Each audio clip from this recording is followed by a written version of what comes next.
மீண்டுமாக தேவ சமூகத்திலே உங்களை சந்திப்பதிலே மகிழ்ச்சி அடைகிறேன். கர்த்தர் தாமே உங்கள் ஒவ்வொருவரையும் ஆசீர்வதிப்பார். நம் நின்றவனமாக தேவனுடைய வார்த்தையை நாம் வாசிக்க போகிறோம். எபிரேயருக்கு எழுதின நிருபம் 11ஆம் அதிகாரம் 5-6 வசனங்களை நாம் வாசிக்க கேட்போம். விசுவாசத்தினாலே ஏனோக்கு மரணத்தை காணாதபடிக்கு எடுத்துக்கொள்ளப்பட்டான். தேவன் அவனை எடுத்துக்கொண்டபடியினாலே அவன் காணப்படாமல் போனான். அவன் தேவனுக்கு பிரியமானவன் என்று அவன் எடுத்துக்கொள்ளப்படுவதற்கு முன்னமே சாட்சி பெற்றான். விசுவாசம் இல்லாமல் தேவனுக்கு பிரியமாய் இருப்பது கூடாத காரியம். ஏனென்றால் தேவனிடத்தில் சேருகிறவன் அவர் உண்டென்றும் அவர் தம்மை தேடுகிறவர்களுக்கு பலன் அளிக்கிறார் என்றும் விசுவாசிக்க வேண்டும். ஆமேன். வாசிக்கப்பட்ட வேத வசனங்களை கர்த்தர் தாமே ஆசீர்வதிப்பாராக. நாம் ஒரு பாடலை பாடி ஜெபித்து அவருடைய வார்த்தை கடை செல்வோம். Praise the Lord Jesus.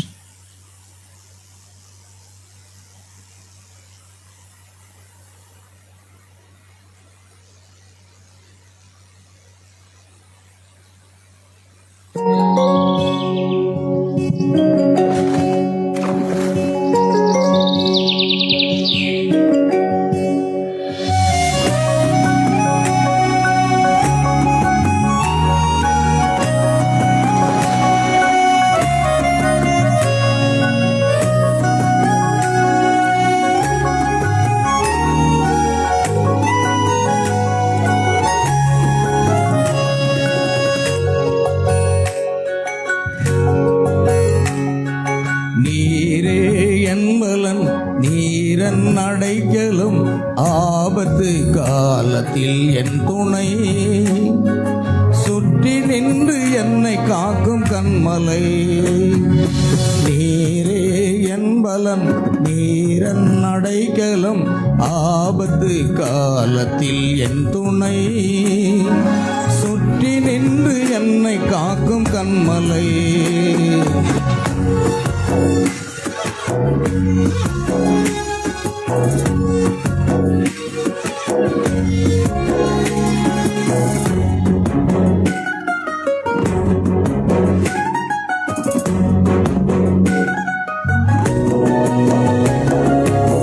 யாக்கோபின் தேவன் என் அடைக்கலம், யெகோவா தேவனே என் பலம். யாக்கோபின் தேவன் என் அடைக்கலம், யெகோவா தேவனே என் பலம். பலங்கள் இல்லை, பயங்கள் இல்லை வாழ்விலே, நான் இருப்பதோ கர்த்தரின் கரத்திலே. கலக்கமில்லை, பயங்கள் இல்லை வாழ்விலே, நான் இருப்பதோ கர்த்தரின் கரத்திலே. நீரே என் பலன், நீரன் அடைக்கலும் ஆபத்து காலத்தில் என் துணை, சுற்றி நின்று என்னை காக்கும் கண்மலை.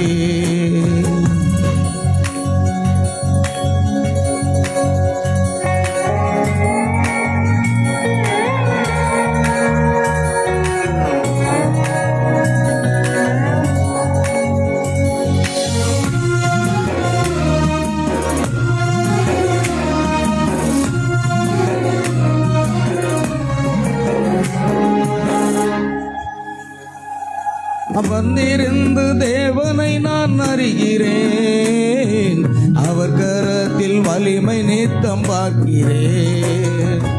அமர்ந்திருந்து தேவனை நான் அறிகிறேன், அவர் கரத்தில் வலிமை நித்தம் பார்க்கிறேன். தாய்ப்பறவை செட்டை கொண்டு மூடியே கண்மணி போல் என்னை பாதுகாக்கிறேன். தாய்ப்பறவை செட்டை கொண்டு மூடியே கண்மணி போல் என்னை பாதுகாக்கிறேன்.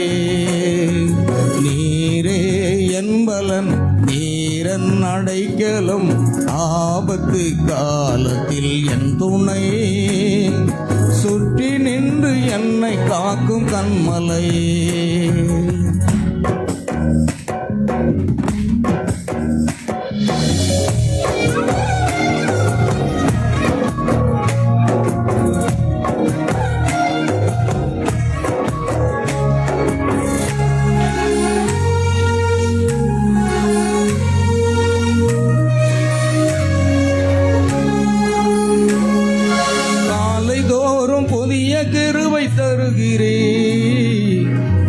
காலமெல்லாம் கருத்தாய் என்னை காக்கிறேன்.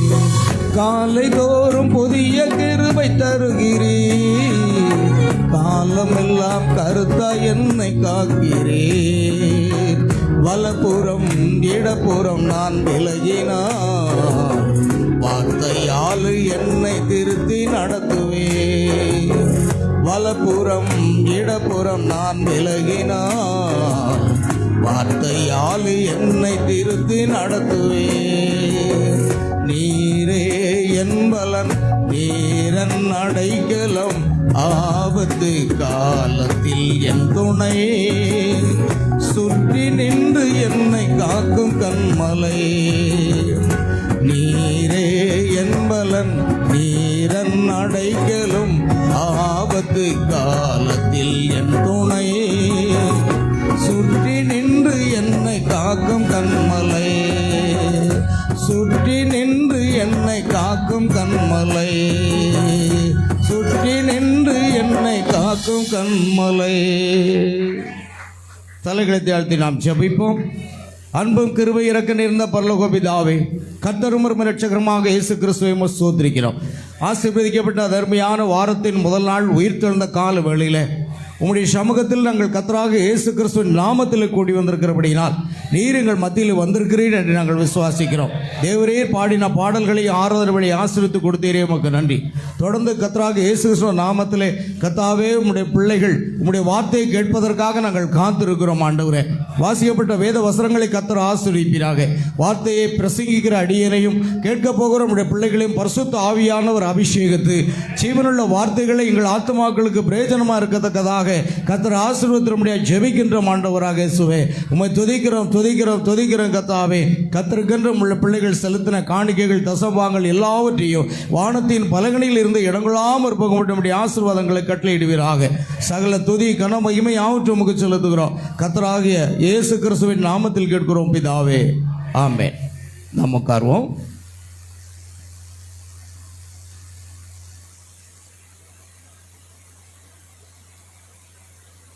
அல்லேலூயா. நாம் செய்திக்கு போக போகிறோம்.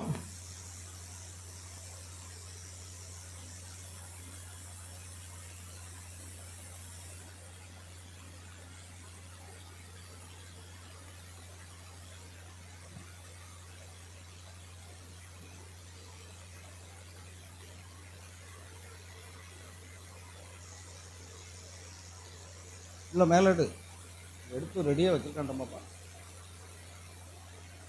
எடுக்கப்படுவதற்கேற்ற கிருபை அல்லது எடுக்கப்படுவதற்கேற்ற விசுவாசம்.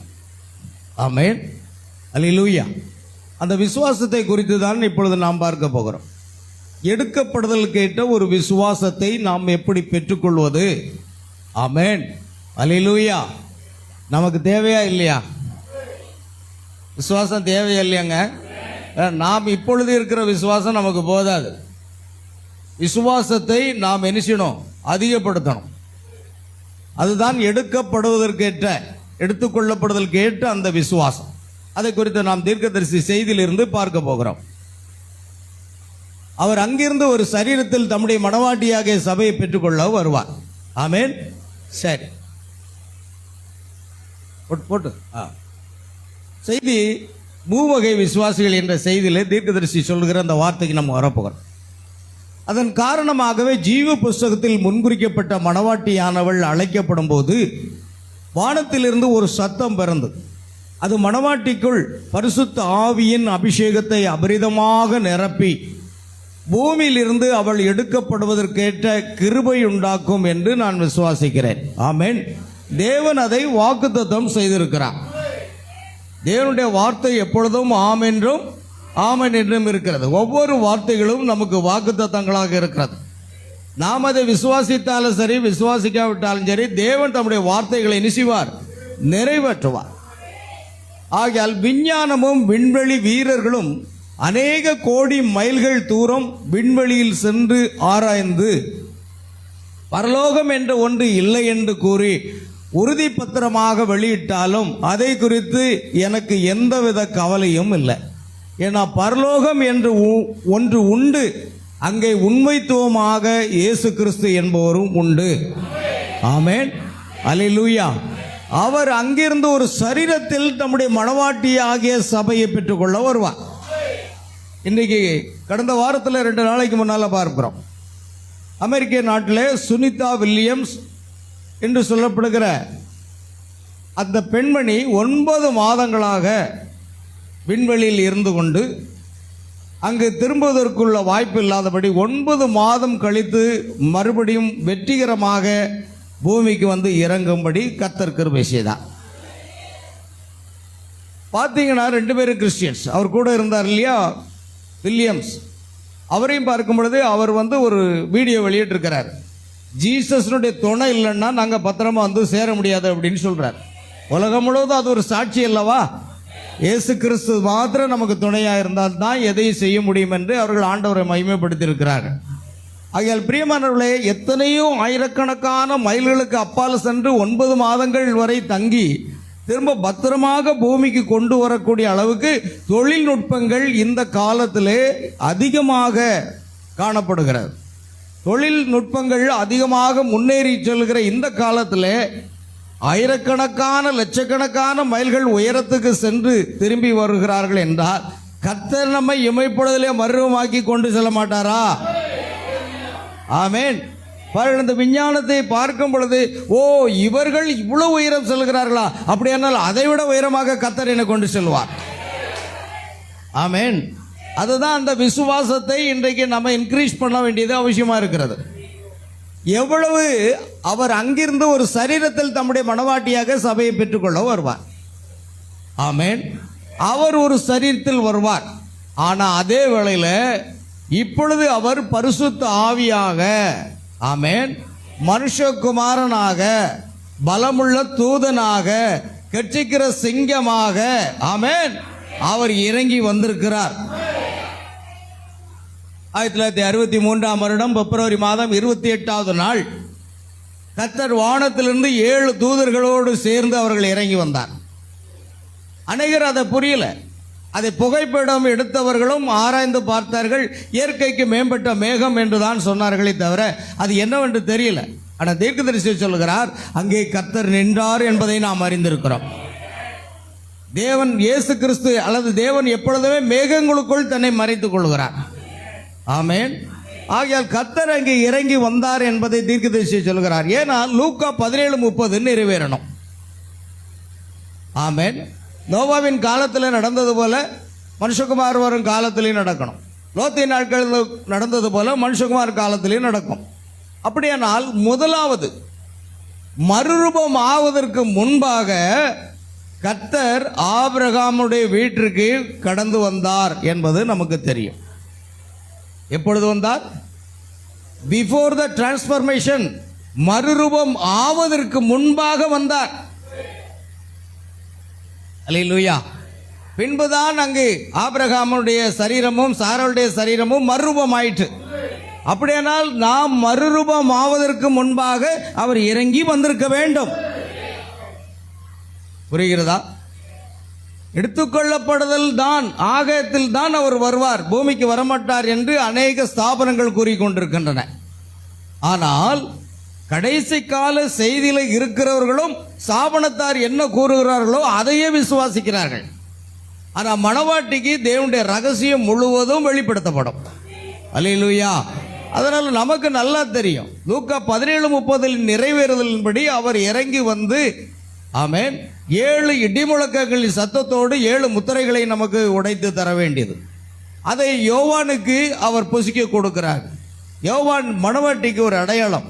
ஆகையால் யோவான் அதை வாங்கி புசிக்கிறதை நாம் பார்க்கிறோம். அதே போல மணவாட்டிக்கு 7 முத்திரைகளின் வெளிப்பாடு, 7 இடிமுழக்கங்களின் செய்தியானது மணவாட்டிக்கு வருகிறது. மணவாட்டி அந்த செய்தியின் மூலமாகத்தான் மறுரூபமாக வேண்டும். அந்த செய்தி தான் அவர்களுக்கு என்ன கொண்டு வரும்? எடுத்துக்கொள்ளப்படுதல் கேட்ட விசுவாசம். நாம் தொடர்ந்து பார்க்கலாம். எவ்வளவு பழைய கதையாக அது தோன்றினாலும் அது ஒரு காரியம் அல்ல. ஏனெனில் அதை தேவன் கூறினதினால் அது சத்தியமாக இருக்கிறது. அதைத்தான் விசுவாசிகள் விசுவாசிக்கின்றார்கள். நீங்கள் விசுவாசிக்கிறீர்களா? ஆமென். சரி, இப்பொழுது தெய்வீக சுகமளிப்புக்கும் கூட போதிய விசுவாசம் நமக்கு இல்லை. ஒரு இமைப்பொழுதில் நம் சரீரம் மாறி நாம் இப்பூமியிலிருந்து எடுக்கப்படுவதற்கு நமக்கு போதிய விசுவாசம் இருக்க வேண்டும். சரிதானா? இப்பொழுது நம்ம எல்லாருக்கும் விசுவாசம் இருக்கிறது. இருக்குதா இல்லையா? எடுத்துக்கொள்ளப்படுதல் கேட்ட விசுவாசம் இருக்கிறதா? இன்னும் இல்லை. அல்லேலூயா. ஆனால் கிருபையினாலே விசுவாசத்தை கொண்டு ரட்சிக்கப்பட்டீர்கள். நாம் ரட்சிக்கப்படும் போதே நமக்கு விசுவாசம் இருந்தது. விசுவாசம் இருந்ததனால்தான் இயேசு கிறிஸ்துவை நாம் விசுவாசித்து ரட்சிக்கப்பட்டோம். ஆகையால் ஒரு விசுவாசம் அங்கு துவங்குகிறதாக இருக்கிறது. ஆனால் அந்த விசுவாசம் படிப்படியாக வளர்ந்து அது பரிபூரணத்துக்குள் கடந்து வர வேண்டும். அந்த பரிபூரண விசுவாசமானது என்ன செய்கிறது? முற்றிலுமாக அந்த விசுவாசம் எப்படி நமக்கு வரும், அதை நாம் எப்படி முழுமையாக பெற்றுக்கொண்டு நாம் மறுரூபப்படுவோம் என்பதை குறித்து தான் இந்த செய்தியில் நம்ம பார்க்கிறோம். ஆகையால் நம்முடைய விசுவாசம் என்ன செய்யணும் பிரியமானவர்களே?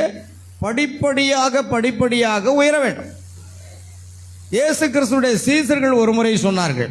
என்ன சொன்னார்கள் தெரியுமா? ஆண்டவரே, அந்த பிசாசை எங்களால் ஏன் துரத்தி விட முடியல? அதாவது தண்ணீரிலும் தீயிலும் தள்ளி விடுகிற ஒரு பையன், அவருடைய தகப்பனார் வந்து அப்போஸ்தலரிடத்தில் கேட்குறாங்க. அப்போஸ்தலர்கள் சொல்றாங்க, இதை எங்களால் துரத்தி முடியாமல் போய்விட்டது என்று இயேசுவினிடத்தில் சொன்னபோது, இயேசு, உங்கள் அவிசுவாசத்தினாலே தான் அநேக பிசாசுகளை துரத்தினாங்க அப்போஸ்தலர்கள். அநேக அற்புதங்கள் அடையாளம் நடந்தது. ஆனால் இந்த ஜாதி பிசாசு உபவாசத்தினாலும் ஜெபத்தினாலும் அன்று எவ்விதத்திலையும் புறப்பட்டு போகாது. அல்லேலூயா. அதனால பிரியமானவர்களே, அப்படிப்பட்ட பிசாசுகளை துரத்த வேண்டுமானால் நமக்கு என்ன தேவையா இருக்கிறது? உபவாசமும் ஜெபமும். தீர்க்கதரிசியுடைய வாழ்க்கையில உலகம் முழுவதும் செல்வதற்கு முன்பாக 3 நாட்கள் தேவ சமூகத்தில் காத்திருந்து உபவாசித்து ஜெபித்த பிற்பாடு தான் அவர் எங்கேயும் செல்வார். நமக்கு அந்த அனுபவம் இருக்க வேண்டும். அல்லேலூயா. ஆகையால் அந்த பிசாசை அவர் துரத்த முடியல. ஆனால் இயேசுவினிடத்தில் கொண்டு வரும்போது அதை அலைக்கழித்து புறப்பட்டு போயிட்டு. காரணம், அவர் முழு வார்த்தையா இருந்தார். தேவனுடைய வல்லமை பரிபூரணமாக அவருக்குள் இருந்தது. அதை நாமும் பெற்றுக்கொள்வோமானால், என்ன விசுவாசிக்கிறவர்கள் நான் செய்கிற கிரியைகளை நீங்களும் செய்வீர்கள். நாம் முழு வார்த்தையாக மாற வேண்டும். நாம் தேவனுடைய வல்லமை முழுமையாக பெற்றுக்கொள்ள வேண்டும். அல்லேலூயா. இயேசு யோவான் 15:7 சொல்லும் பொழுது, நீங்கள் என்னிலும் என் வார்த்தைகள் உங்களிலும் நிலைத்திருந்தால், பார்த்தீங்களா? நீங்கள் என்னிலும் என் வார்த்தைகள் உங்களுக்கு நிலைத்திருந்தால். உலக பிரகாரமான கிறிஸ்தவ வாழ்க்கை இல்லை. அதனால ஒன்றையும் நாம் பெற்றுக்கொள்ள முடியாது. மணவாளன் வார்த்தையா இருக்கிறது போல மணவாட்டி என்னவா இருக்கணும்? வார்த்தையா இருக்கணும். சூரிய உதயம் செய்தியில் தீர்க்கதரிசி சொல்லும்போது, மணவாளன் வார்த்தையா இருக்கிறது போல, அவருடைய வல்லமையாக இருக்கிறது போல அப்படியே மணவாட்டியும் இருக்க வேண்டும். அல்லேலூயா. அப்பொழுது அவர் செய்த கிரியைகளை நாம் என்ன செய்வோம்? செய்ய முடியும். ஆகையால் பிரியமானவர்களே, இயேசுவினிடத்தில் வரும் பொழுது அந்த பிசாசு அலைக்கழித்து ஓடிவிட்டது. அப்படியானால் உங்களால் கூடாத காரியம் ஒன்றுமிராது என்று உங்களுக்கு சொல்லுகிறேன். இயேசு செய்தது, இயேசு சொன்னார், என்னை விசுவாசிக்கிற நான் செய்கிற கிரியைகளை தானும் செய்வான், என்னை காட்டிலும் அதிகமான கிரியைகளை செய்வான். பார்த்தீங்களா? அல்லேலூயா. இப்போ நாம என்ன செய்யணும்? பிரசங்கத்தை கேட்கறது இல்லை, நான் என்ன செய்து கொண்டிருக்கிறேன். எனக்கு வேதத்திலே வாக்குத்தத்தம் பண்ணப்பட்ட மணவாட்டியினுடைய அந்த வாக்குத்தத்தத்தின்படி நான் எப்படி வாழ்ந்து கொண்டிருக்கிறேன். அல்லேலூயா. அதை ஆராய்ந்து பார்க்கணும். ஏதோ ஞாயிற்றுக்கிழமை கடமைக்கு சர்ச்சுக்கு வந்தோமா போனோமா அப்படியே காலத்தை ஓட்டி விடக்கூடாது. நாம் முன்னேறணும்.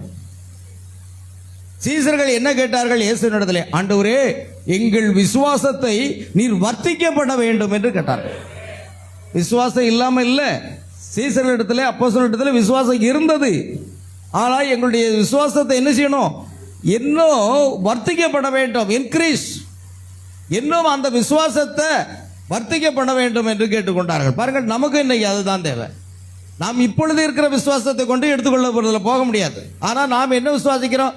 கடைசி எக்காலம் துணிக்கும் அப்பொழுது ஒரு இமைப்பொழுதிலே எல்லாரும் மறுரூபமாக்கப்பட்டு ஆகத்தில் எடுத்துக்கொள்ளப்படுவோம் என்று நாம் விசுவாசிக்கிறோம். ஆனால் அந்த எடுத்துக்கொள்ளப்படுதலுக்கு மறுரூபமாவதற்கு போதுமான விசுவாசம் நம்மிடத்தில் இருக்கிறதா? ஆமென். அதைத்தான் ஆராய்ந்து பார்க்கணும். கவனிங்க. ஆகையால் இப்பொழுது தெய்வீக சுகமளிப்புக்கும் கூட போதிய விசுவாசம் நமக்கு இல்லை. அப்போ முதலாவது என்ன நமக்கு வரணுங்க? தெய்வீக சுகமளித்தலுக்குரிய விசுவாசம் வரணும். ஆமென். சுகமளித்தலுக்கு ஒரு விசுவாசம் இல்லை அப்படின்னா எடுத்துக்கொள்ளப்படுதல் கேட்ட விசுவாசத்தை நாம் பெற்றுக்கொள்ள முடியாது. ஏன்னா அது பன்மடங்கு உயர்ந்தது. ஆமென், அல்லேலூயா. ஆக முதல்ல ஹீலிங் மினிஸ்ட்ரி வேணும். இன்னைக்கு அநேக கடைசி கால செய்தியில் கூட சபைகளில் கூட சுகமளித்தல் ஆராதனை நடத்துறது இல்லை. ஆனால் தீர்க்கதரிசி பிரணாமோ அவர் அடிக்கடி சுகமளித்தல் ஆராதனை நடத்தி கொண்டே இருந்தார். ஏதோ அதை நடத்துறாரு? சுகமளித்தல் ஆராதனையின் மூலமாகத்தான் என்ன வருகிறது? விசுவாசம் நமக்கு வர்த்திக்க பண்ணப்படுகிறது. ஆமென். பாருங்கள், சுகமளித்தல் இயேசுவினிடத்தில் இருந்ததுனால தான் திரளான ஜனங்கள் தேடி வந்தார்கள். சுகமளித்தல் என்று ஒன்று இல்லை என்னால் அது ஒன்றுமே இல்லாமல் போயிடும். அல்லேலூயா. கர்த்தருக்கு ஸ்தோத்திரம் உண்டாகட்டும். கவனிங்க, ஆகையால் பூமியிலிருந்து எடுக்கப்படுவதற்கு நமக்கு போதிய விசுவாசம் இருக்க வேண்டும். முதலாம் முத்திரை என்ற செய்தியில் பெந்தெகோஸ்தே சபையின் கால முடிவில் நாம் ஒரு செய்தியை பெறப்போகிறோம் என்பதாக தேவனுடைய வார்த்தையின்படி அதை தேவனுடைய வார்த்தையின் ஒத்தாசை கொண்டு நிரூபிக்க விரும்புகிறேன். கடைசி கால செய்தியாளன் அதுவரை தளர்ந்து விடப்பட்டு காணப்பட்ட பாகங்களை எல்லாம் நேராக்கி சபை எடுக்கப்படுவதற்கென தேவனை குறித்த முழு ரகசியத்தையும் வெளிப்படுத்துவான். 7ஆம் சபையினுடைய தூதனும் தீர்க்கதரிசியுமாக வில்லியம் பிரணாம் மூலமாக 7ஆம் தூதனுடைய சத்தத்தின் நாட்களிலே அவன் எக்காலம் ஊதப் போகிறது. தேவ ரகசியம் நிறைவேறும். முழு வெளிப்பாடும், வேத வசனங்களில் முழு வெளிப்பாடுமே நமக்கு கிடைத்துவிடும் மனவாட்டியாக இருந்தால். அல்லேலூயா. ஆக அந்த முழு விசுவாசம் நமக்கு கிடைக்கும் போது, முழு ரகசியம் நமக்கு கிடைக்கும் பொழுது, நமக்கு எடுத்துக்கொள்ளப்படுதல் கேட்ட விசுவாசத்தை அது கொண்டு வருகிறதா இருக்கிறது. ஐயன்மீறி இதுவா சபையம் என்ற செய்தியிலே தீர்க்கதரிசி கிட்டத்தட்ட ஒரு 25 ரகசியங்களை சொல்றார். தவறாக ரகசியங்கள் மீன்ஸ் அதாவது தவறாக புரிந்து கொண்ட காரியங்கள். பெந்தெகோஸ்தே நாளிலே அவர்கள் தவறாக புரிந்து கொண்டார்கள். தேவனை 3 கூறுகளாக்கினார்கள்.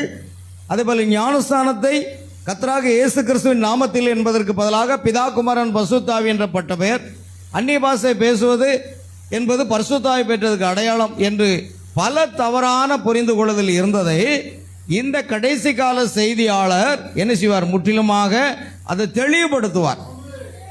ஆமென். கர்த்தர் ஸ்தோத்திரம். ஆகையால் ஜனங்கள் என்ன செய்கிறார்கள்? தங்கள் பாரம்பரியங்களை விட்டு, தங்கள் ஸ்தாபன போதங்களை விட்டு தேவனுடைய வார்த்தைக்கு நேர திருப்பப்படுவார்கள். ஆமென். நாம் அப்படித்தான் திருப்பப்பட்டிருக்கிறோம். ஆகையால் வேதத்தில் எழுதப்படாத முதலாவது என்ன நடக்குன்னா, ஜனங்கள் சபை காலங்களிலே ஸ்தாபனங்கள் தவறாக புரிந்து கொண்ட அந்த காரியங்களுக்கு விளக்கத்தை அதை கொடுக்கிறதாக நாம் காணப்படுகிறோம். அதுக்கு அடுத்தது வேதத்தில் எழுதப்படாத 7 ரகசியமான இடிமுழக்கங்கள். ஆமென்.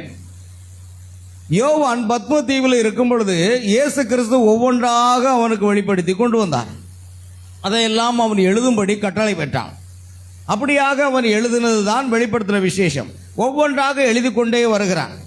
கடைசியாக 7 இடிமுழக்கங்கள் சொன்னவர்களை நீ என்ன செய்ய வேண்டாம்? எழுத வேண்டாம், எழுதாமல் முத்திரை போடு.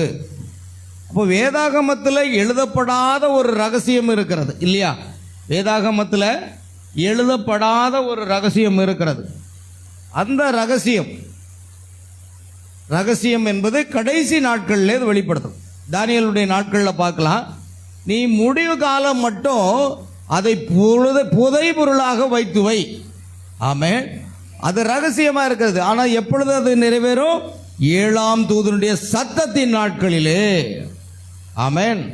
7வது சபை கால செய்தியை முழங்கக்கூடிய அந்த தூதனுடைய நாட்களில் அது வெளிப்படும். ஆகையால் வேதத்தில் எழுதப்படாத 7 ரகசியமான இடிமுழக்கங்கள் வெளிப்படுத்தல் 10 நம்ம பார்க்கிறோம். பின்பு பலமுள்ள வேறொரு தூதன் வானத்திலிருந்து இறங்கி வர கண்டேன். ஆமென். அவன் கர்ச்சிக்கிற சிங்கம் போல முழங்கும் போது 7 இடிகளும் தங்கள் சத்தங்களை முழிந்தன. 7 இடிகள் என்பது என்னவா இருக்கிறது? ஒவ்வொரு இடிக்கு பின்னாலேயும் என்ன இருக்கிறது? ஒரு ரகசியம் இருக்கிறது, ஒரு செய்தி இருக்கிறது. இப்போ 7 இடிகள் என்பது 7 ரகசியங்கள், 7 செய்திகளாக இருக்கிறது. அல்லேலூயா. அந்த 7 செய்திகள் என்பது 7 இடிமுழக்கங்களின் செய்தியாக காணப்படுகிறது. கவனிங்க. வேதத்தில் எழுதப்படாத ஒரு 7 ரகசிய இடுமுழக்கங்கள். அது ஆகவே எடுத்துக்கொள்ளப்படுதலுக்கான விசுவாசத்திற்காக மணவாட்டியை ஒன்று சேர்ப்பதற்கென்று இந்த கடைசி நாட்களில் அந்த 7 இடிமுழக்கங்களின் மூலமாக அது வெளிப்படுத்தப்படும். ஆமென். ஏனெனில் இப்பொழுது நம்மிடம் உள்ளதை கொண்டு அல்லது நாம் பெற்றிருக்கிற இந்த விசுவாசத்தை கொண்டு நாம் எடுக்கப்படுதலில் செல்ல முடியாது. அங்கே ஏதோ ஒன்று உள்ளது. நாம் இன்னும் தூரம் செல்ல வேண்டியவர்களாக இருக்கிறோம். பார்த்தீர்களா? ஆமென். நம்முடைய விசுவாசம் ஆரம்பத்தில் இருந்த விசுவாசத்தை விட்டு நாம் முன்னேறி செல்லவில்லை என்றால் அதனால் எந்த ஒரு பிரயோஜனமும் இருக்காது. அந்த விசுவாசம் என்ன செய்யணும்? பெருகி கொண்டே இருக்க வேண்டும், வளர்ந்து கொண்டே இருக்க வேண்டும். அல்லேலூயா. அதுதான் காரியம். நாம் 10 வருஷத்துக்கு முன்னாலே எப்படி இருந்தோமோ அப்படித்தான் இருக்கிறோம். அப்படி இருந்தால் எந்த பிரயோஜனமும் இருக்காது. ஏன்னா எடுத்துக்கொள்ளப்படுதல் கேட்ட விசுவாசம் நமக்குள்ள கொண்டு வந்தாகணும். ஆமென். பாருங்கள், ஆகையால் இப்பொழுது நம்மிடம் உள்ளதை கொண்டு நாம் எடுத்துக்கொள்ளப்பட செல்ல முடியாது.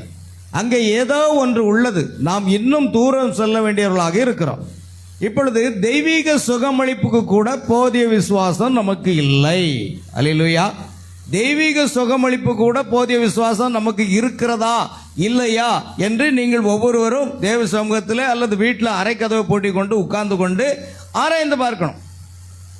நான் அதனால தான் சொல்வேன், உங்கள் விசுவாசம் இன்க்ரீஸ் ஆகணும், அதிகப்படணும்னா ஒன்றும் இல்லை, டைம் கிடைக்கும் நேராக ஐக்கியருண்ட ஆஸ்பத்திரிக்கு போங்க. ஆமென். அல்லேலூயா. போய் அங்கே உள்ள 4 நோயாளிகளை சேர்ந்துட்டு ஒரு 2 பாக்கெட் பிஸ்கட் மாத்திரம் கையில் வாங்கிடுங்க. ஆமென். அதை போயிட்டு நோயாளிகளை பார்த்து ஆளுக்கு 2 பிஸ்கட்டை கொடுத்துட்டு, ஐயா நீங்கள் கவலைப்படாதீங்க, ஏசப்பா உங்களுக்கு நல்ல சுகம் தருவாங்க அப்படின்னு சொல்லிட்டு ஒரு ஜெபம் பண்ணிட்டு வரணும். அல்லேலூயா. ஜெபம் பண்ணிட்டு வந்த பிறகு அடுத்த நாள் என்ன செய்யணும்? ஒரு 2 நாள் கழித்து பழையபடி போகணும். பழையபடி ஐயா இப்போ எப்படி இருக்கு, பரவாயில்லையா அப்படின்னு கேட்கணும். ஐயா முன்ன நீங்கள் ஜெபம் பண்ணிட்டு போனவரும் இப்போ பரவாயில்ல, சரி, உங்களுக்கும் ஒரு உற்சாகம் கிடைக்கும், ஒரு உத்வேகம் கிடைக்கும். ஆமென். நீங்கள் மறுபடியும் 2 நாள் கழிச்சு போகிறீங்க, பார்த்தா கடைசியில் அவர் எழுந்து உட்கார்ந்துருந்தாருன்னு வச்சுடுங்களேன். சுகமாயிட்டு அவர், ஐயா இப்போ நல்ல சுகமாக இருக்கு ஐயா, உடனே ஒரு கைப்பிரதியை கொடுத்து இயேசுவை பற்றி சொல்லி அந்த ஆத்மாவும் நம்ம ஆதாயப்படுத்துகிற மாதிரி இருக்கும், அவருக்கு சுகம் கிடைச்ச மாதிரி இருக்கும். சரிதானே இல்லையா? எத்தனை பேர் போகிறீங்க? எத்தனை பேர் போகிறீங்க? உடம்பு சரியில்லைன்னா தானே ஐக்கியருண்டுக்கு போகணும் ஆஸ்பத்திரிக்கு. எல்லாம் தான் நல்லா இருக்கேனே அப்புறம் எதுக்கு போகணும்? தன்னை போல பிறனையும் நேசி, உன்னிடத்தில் அன்பு கூறுவது போல உன் அயலான இடத்துல அன்பு கூறுவதாக. அல்லேலூயா. ஆண்டவருக்கு மகிமை உண்டாகட்டும். ஆகையால் பிரியமான தேவனுடைய பிள்ளைகளே, அந்த விசுவாசம் என்பது நமக்கு தேவை. 2 நாளைக்கு முன்னால் எனக்கு ஒரு ஃபோன் வந்தது. பாளையங்கோட்டையில் கிட்டத்தட்ட 35 வயதுள்ள ஒரு பெண் நடக்க முடியாமல் படுக்கையில் இருக்கிறாங்க. சரியான செயல்பாடுகள் இல்லை, எல்லாமே படுக்கையில் தான் என்ற அளவுக்கு மிக மோசமான நிலையில் இருக்கிறது. ஆனால் இந்த கடைசி கால செய்தியை விசுவாசிக்கிற ஒரு அருமை சகோதரர், நீங்கள் அந்த குடும்பத்துக்காக ஜெபிக்க வர வேண்டும் என்று கொண்டார். அவர் சொன்னார், நான் போய் பார்த்துட்டு வந்துட்டேன்றார். அந்த குடும்பத்தை, அந்த பெண்ணுடைய தகப்பனார் இடத்துல நான் பேசினேன். அப்பொழுது அவர்கள் வர சொல்லியிருக்கிறார்கள். அவர்கள் சிஎஸ்ஐ குடும்பத்தை சேர்ந்தவர்கள் தான். ஆனால் விசுவாசம் என்று ஒன்று வரும் பொழுது அது கிரியை செய்ய ஆரம்பிக்கிறது. இப்போ விசுவாசத்தை அவங்களுக்குள்ள கொண்டு வர்றதுக்கு என்ன செய்யணும் இல்லையா? வார்த்தையை நாம் கொண்டு போகணும். விசுவாசம் தேவனுடைய வார்த்தையை கேட்கிறதுனால வரும். அல்லேலூயா. அப்பொழுது அந்த சகோதரர் பார்த்துட்டு வீட்டுக்கு சொன்னாங்க, எனக்கு முழு விசுவாசம் இருக்கிறது அந்த பெண் சுகமாவாள் என்று. செய்தியில் இருந்தால் தான் அந்த விசுவாசம் வரும். அந்த முழு விசுவாசம் அந்த சகோதரனுக்கு ஏன் தெரியுமா? நம்ம ஊழியத்தில் நடக்கிற அற்புதங்கள் அடையாளங்கள் எல்லாம் அவர் பார்த்திருக்கிறார், அவர் கேள்விப்பட்டிருக்கிறார். அப்படி வரும்போது இயேசு சுகமாக்குவார் என்பதை கேள்விப்பட்டு அநேக வியாதிஸ்தர்களையும் பிணியாளிகளையும் சப்பானிகளையும் ஊனர்களையும் கொண்டு வைத்தார்கள். அத்தனை பேரையும் அவர் சுகமாக்கினார். அது போன்ற ஒரு விசுவாசத்தை ஜனங்கள் மத்தியில் நம்ம கொண்டு போகணும். ஆமென். அப்பொழுதுதான் அந்த விசுவாசம் செயல்பட ஆரம்பிக்கும். அல்லேலூயா. பாருங்கள், ஏனென்றால் அது போன்ற சம்பவங்கள் நடந்திருக்கிறது. கிட்டத்தட்ட 98வது ஆண்டு என்று நினைக்கிறேன். பாளையங்கோட்டையில் ஒரு ஸ்கூலில் வேலை பார்த்த ஒரு கிளர்க்கு, உங்களுக்கு தெரியும், அடிக்கடி 2 கால்களும் செயலிழந்து நடக்கவே முடியாத அளவுக்கு பெட்டில் இருந்தாங்க. முழுக்க முழுக்க அவர்களால் நடக்கவும் முடியாது, தன் காலை தானே அசைக்க முடியாது. ஸ்ட்ரோக்குன்னு சொல்லுவாங்க இல்லையா, அந்த மாதிரி பேரலைஸ். அல்லேலூயா. ஆனால் நடந்தது என்ன? நம் சபைக்கு வந்த ஒரு குடும்பத்தார் சொன்னார்கள், இது போன்று என்னுடைய உறவினர்கள் நடக்க முடியாமல் ஒரு சகோதரி இருக்காங்க, நீங்கள் போய் ஜெபிக்கணும்னு கேட்டாங்க. நாங்கள் இங்கிருந்து கடந்து சென்றோம், ஜெபிக்க ஆரம்பித்தோம். ஆண்டவருடைய பிரதான கிருபையினால் பல மாதங்களாக நடக்க முடியாமல் இருந்த அந்த சகோதரி படுக்கையில் இருக்கிறாங்க. ஒரு ஸ்கூலில் கிளர்க்காக பணியாற்றினாங்க. நடந்தது என்ன? நான் ஜெபிக்க ஆரம்பித்தேன், ஆவியானவர் என்னோடு இடைப்பட்டார். அந்த சகோதரி என்னோடு சேர்ந்து ஸ்தோத்திரம், அல்லேலூயா, ஸ்தோத்திரம் என்று அவர்கள் சத்தமிட்டார்கள். அவர்கள் தேவனை துதித்தார்கள். ஆனால் பரிசுத்த ஆவியானவரோ என்னிடத்தில் பேசினார், அந்த ஆவியை நீ கடிந்து கொள் என்று சொன்னார். நீங்கள் ஸ்தோத்திரம் அல்லேலூயான்னு சொல்லி ஆவியில் நான் உருண்டு பிறண்டு இருந்தாலும் நான் உங்களை நம்ப மாட்டேன், தெரியுமா? சர்ச்சைக்கு வந்த உடனே எல்லோரும் ஆமென் அல்லேலூயா ஓ ஓன்னு சொல்லுவீங்க. அதெல்லாம் பரிசுத்தாவியை பெற்றதுக்கு அடையாளம் என்று நினைக்கிறீர்கள். அது ஒரு சிம்டம்ஸ், ஒரு உந்துதல், ஒரு உணர்ச்சி. அல்லேலூயா. பரிசுத்தாவியுடைய அபிஷேகம் என்பது ஊன்னு சத்தம் போடுறது அல்ல பிரியமானவர்களே. அல்லேலூயா. அது ஒரு செயல்பாடாக இருக்கிறது. ஆவியானவர் என்கிட்ட சொல்ற அந்த அம்மா நல்லா ஜெபம் பண்றாங்க, ஸ்தோத்திரம் அல்லேலூயா ஆமென் சொல்றாங்க, படுக்கையில் படுத்துக்கொண்டேன். ஆனால் ஆவியானவர் சொல்றாரு, அந்த ஆவியை கடிந்து கொள்ளுங்கிறார். ஒரு ஆவி அந்த மகளை கட்டி வைத்திருக்கிறதுன்னு சொன்னாங்க. கிறிஸ்தவ பெண் தான் அது. கடைசியில் ஆவியில் நிறைந்து நான் ஜெபித்து இயேசு கிறிஸ்துடைய நாமத்தில் இந்த மகளை கட்டி வைத்திருக்கிற பொல்லாத பிசாசின் ஆவிகளை கடிந்து அப்புறப்படுத்துகிறேன் என்று கடிந்து ஜெபித்து பிற்பாடு அவருடைய கணவர் புராட்டஸ்டன்ட் சபையில் ஒரு ஊழியராக இருக்கிறார். நான் சொன்னேன், இப்போ அந்த அம்மா கீழே இறங்கி நடப்பாங்க அப்படின்னா. அது இப்படி முடியவே முடியாது, பல மாதங்களால் படுக்க. அந்த கர்த்தர் சொல்லுகிறார், கர்த்தர் என்னிடத்தில் சொன்னபடியே நான் சொல்லுகிறேன். உடனடியாக கைத்தாங்கலாக அந்த மகளை கட்டில் விட்டு இறக்குனாங்க. 2-3 ஸ்டெப்பு நடக்க ஆரம்பித்தாங்க. அல்லேலூயா. அதன் பிற்பாடு நான் பெங்களூரில் ஒரு ஊழியத்துக்கு போயிட்டு வந்த பிறகு ஒரு 15 நாள் கழித்து மறுபடியும் அவருடைய அறைக்கு போகிறேன். அவங்க வேறு ஒரு ஸ்பெஷல் அறைக்கு, விஐபி அறைக்கு மாற்றிருந்தாங்க. நான் உள்ளே நுழைய வாசலில் தான் போயிருக்கிறேன். கட்டில் விட்டு இறங்கி ஐயா நான் நடக்கிறேன்னு சொல்லி அந்த ரூமில் முழுசும் சுற்றி வந்தாங்க. யார் இதை செய்தது? யார் செய்தது? இயேசு கிறிஸ்து. சுகமளிப்பவர் இயேசு கிறிஸ்து மட்டும்தான். ஆனால் நம் மூலமாக அதை செய்கிறான். நாம் ஒன்றும் செய்ய முடியாது. இன்றைக்கு நடக்கிறாங்க, இன்னைக்கு நல்லா இருக்கிறாங்க. அல்லேலூயா. அருமையானவர்களே, இப்போ யாருக்கு ஜெபிக்கணும்னோ அவங்க சபையில் உள்ள போதகரை கூப்பிட மாட்டாங்க, எனக்கு ஃபோன் பண்ணி உடனே கூப்பிட்டுருவாங்க. அப்படி அநேகருக்கு சோமாக இருக்கிற காரணம் என்ன?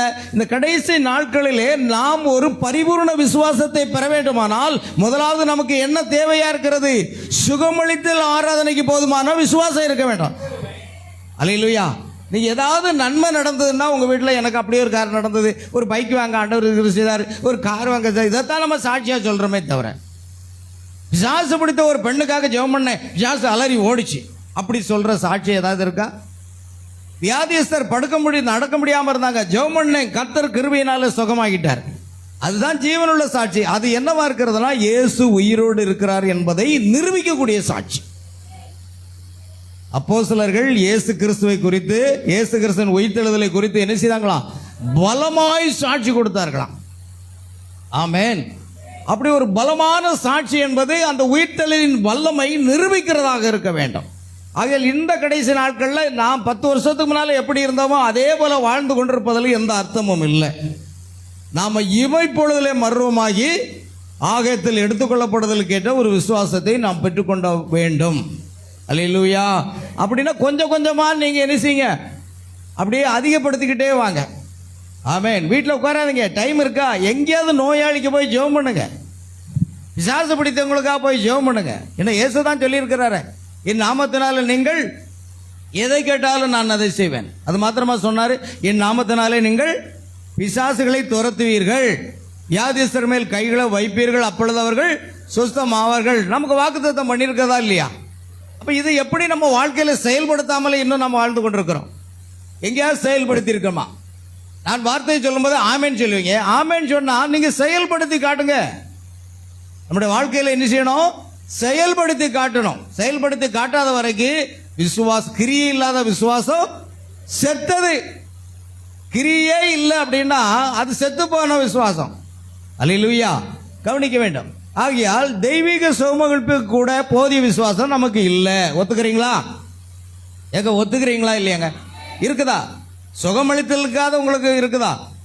இல்லையா? 4 இடத்துல போய் வீடு வீடாக போய் சந்திச்சு வியாதியஸ்தர்களை ஜெபம் பண்ணி அதனால தான் நீங்கள் வளர முடியும். சும்மா நீங்கள் வீட்டுக்குள்ளேயே முடங்கி இருந்தீங்கன்னா வளரவே முடியாது. இன்னைக்கு 2 கால்களும் நடக்க முடியாத சகோதரி இன்றைக்கு நடந்து ஊழியத்துக்கு போறாங்க. ஆமென். அது எப்படி? சுகமளிப்பவர் இயேசு கிறிஸ்து. ஆனா உங்கள் மூலமாக, என் மூலமாக அவர் சுகமளிக்கிறவராக இருக்கிறார். ஆனால் நமக்குள் அதை பெற்றுக்கொள்ளாத வரைக்கும் ஒரு பிரயோஜனமும் இருக்காது. எடுத்துக்கொள்ளப்படுதல் கேட்ட விசுவாசம் என்பது அதை விட பன்மடங்கு பெரிதாக இருக்கிறது. அதை நாம் பெற்றுக்கொள்ளணும். இங்கிருந்து ஆரம்பிக்கணும். சுகமளித்திலிருந்து ஆரம்பிக்கணும். நீங்க இதுவரைக்கும் ஜெபம் பண்ணி ஒரு பிசாசு கூட ஓடலையா? இதுவரைக்கும் ஜெபம் பண்ணி ஒரு வியாதிஸ்தர் கூட சுகப்படுத்தலையா? ஆமென். ஒரு காலத்தில் நான் ஒரு விசுவாசியாக ஒரு சபையில் உட்கார்ந்து கொண்டிருந்தேன். ஆனால் அவருடைய வார்த்தையை விசுவாசித்து அந்த விசுவாச ஜீவியத்தில் வளர்ந்த பிற்பாடு தான் என் வாழ்க்கையில் நூற்றுக்கணக்கான பிசாசுகளை துரத்தும்படி தேவன் கிருபை செய்தார். அதே போல அநேக வியாதிகள், புற்றுநோய் முதற்கொண்டு எல்லாமே சுகமாகும்படி தேவன் கிருபை செய்தார். அப்ப இதை நீங்க கேட்குறீங்க அப்படின்னா என் மூலமா என்னதான் நடக்குது? நான் என்னதான் செய்திருக்கிறேன் இது வரைக்கும் வார்த்தையின் அடிப்படையில்? ஒன்று உங்களை நீங்களே கேளுங்க. நான் ஒரு விசுவாசி எப்படி என்று சொல்ல முடியும்? ஏன்னா மார்க் 16:17 வசனம் சொல்லுகிறது, விசுவாசிக்கிறவர்களால் நடக்கும் அடையாளங்கள். விசுவாசிக்கிறவர்களை இந்த அடையாளங்கள் என்ன செய்யும்? தொடரும். இந்த விசுவாசிக்கிறவர்களை இந்த அடையாளங்கள் தொடரும் என்றால் நாம ஒரு விசுவாசியாய் இருந்தால் என் நாமத்தினாலே பிசாசுகளை துரத்துவீர்கள், நவமான பாசைகளை பேசுவீர்கள், சர்ப்பங்களை எடுப்பீர்கள், சாவுக்கு எதுவான யாதென்று குடித்தாலும் சேதப்படுத்தாத வியாதியஸ்தர் மேல கைகளை வைப்பீர்கள், அப்பொழுது அவர்கள் சொஸ்தம் ஆவார்கள். இது யார் மூலமா நடக்கணும்? இது நடக்காத வரைக்கும் நீங்க சரியான விசுவாசியா அல்ல. இது நடக்காத வரைக்கும் நீங்க என்ன இல்லை? நீங்க உருள்றீங்க, துள்றீங்க, கூச்சலிடுறீங்க, அதெல்லாம் சரிதான். நான் அதை வேண்டாம் என்று கூறவில்லை.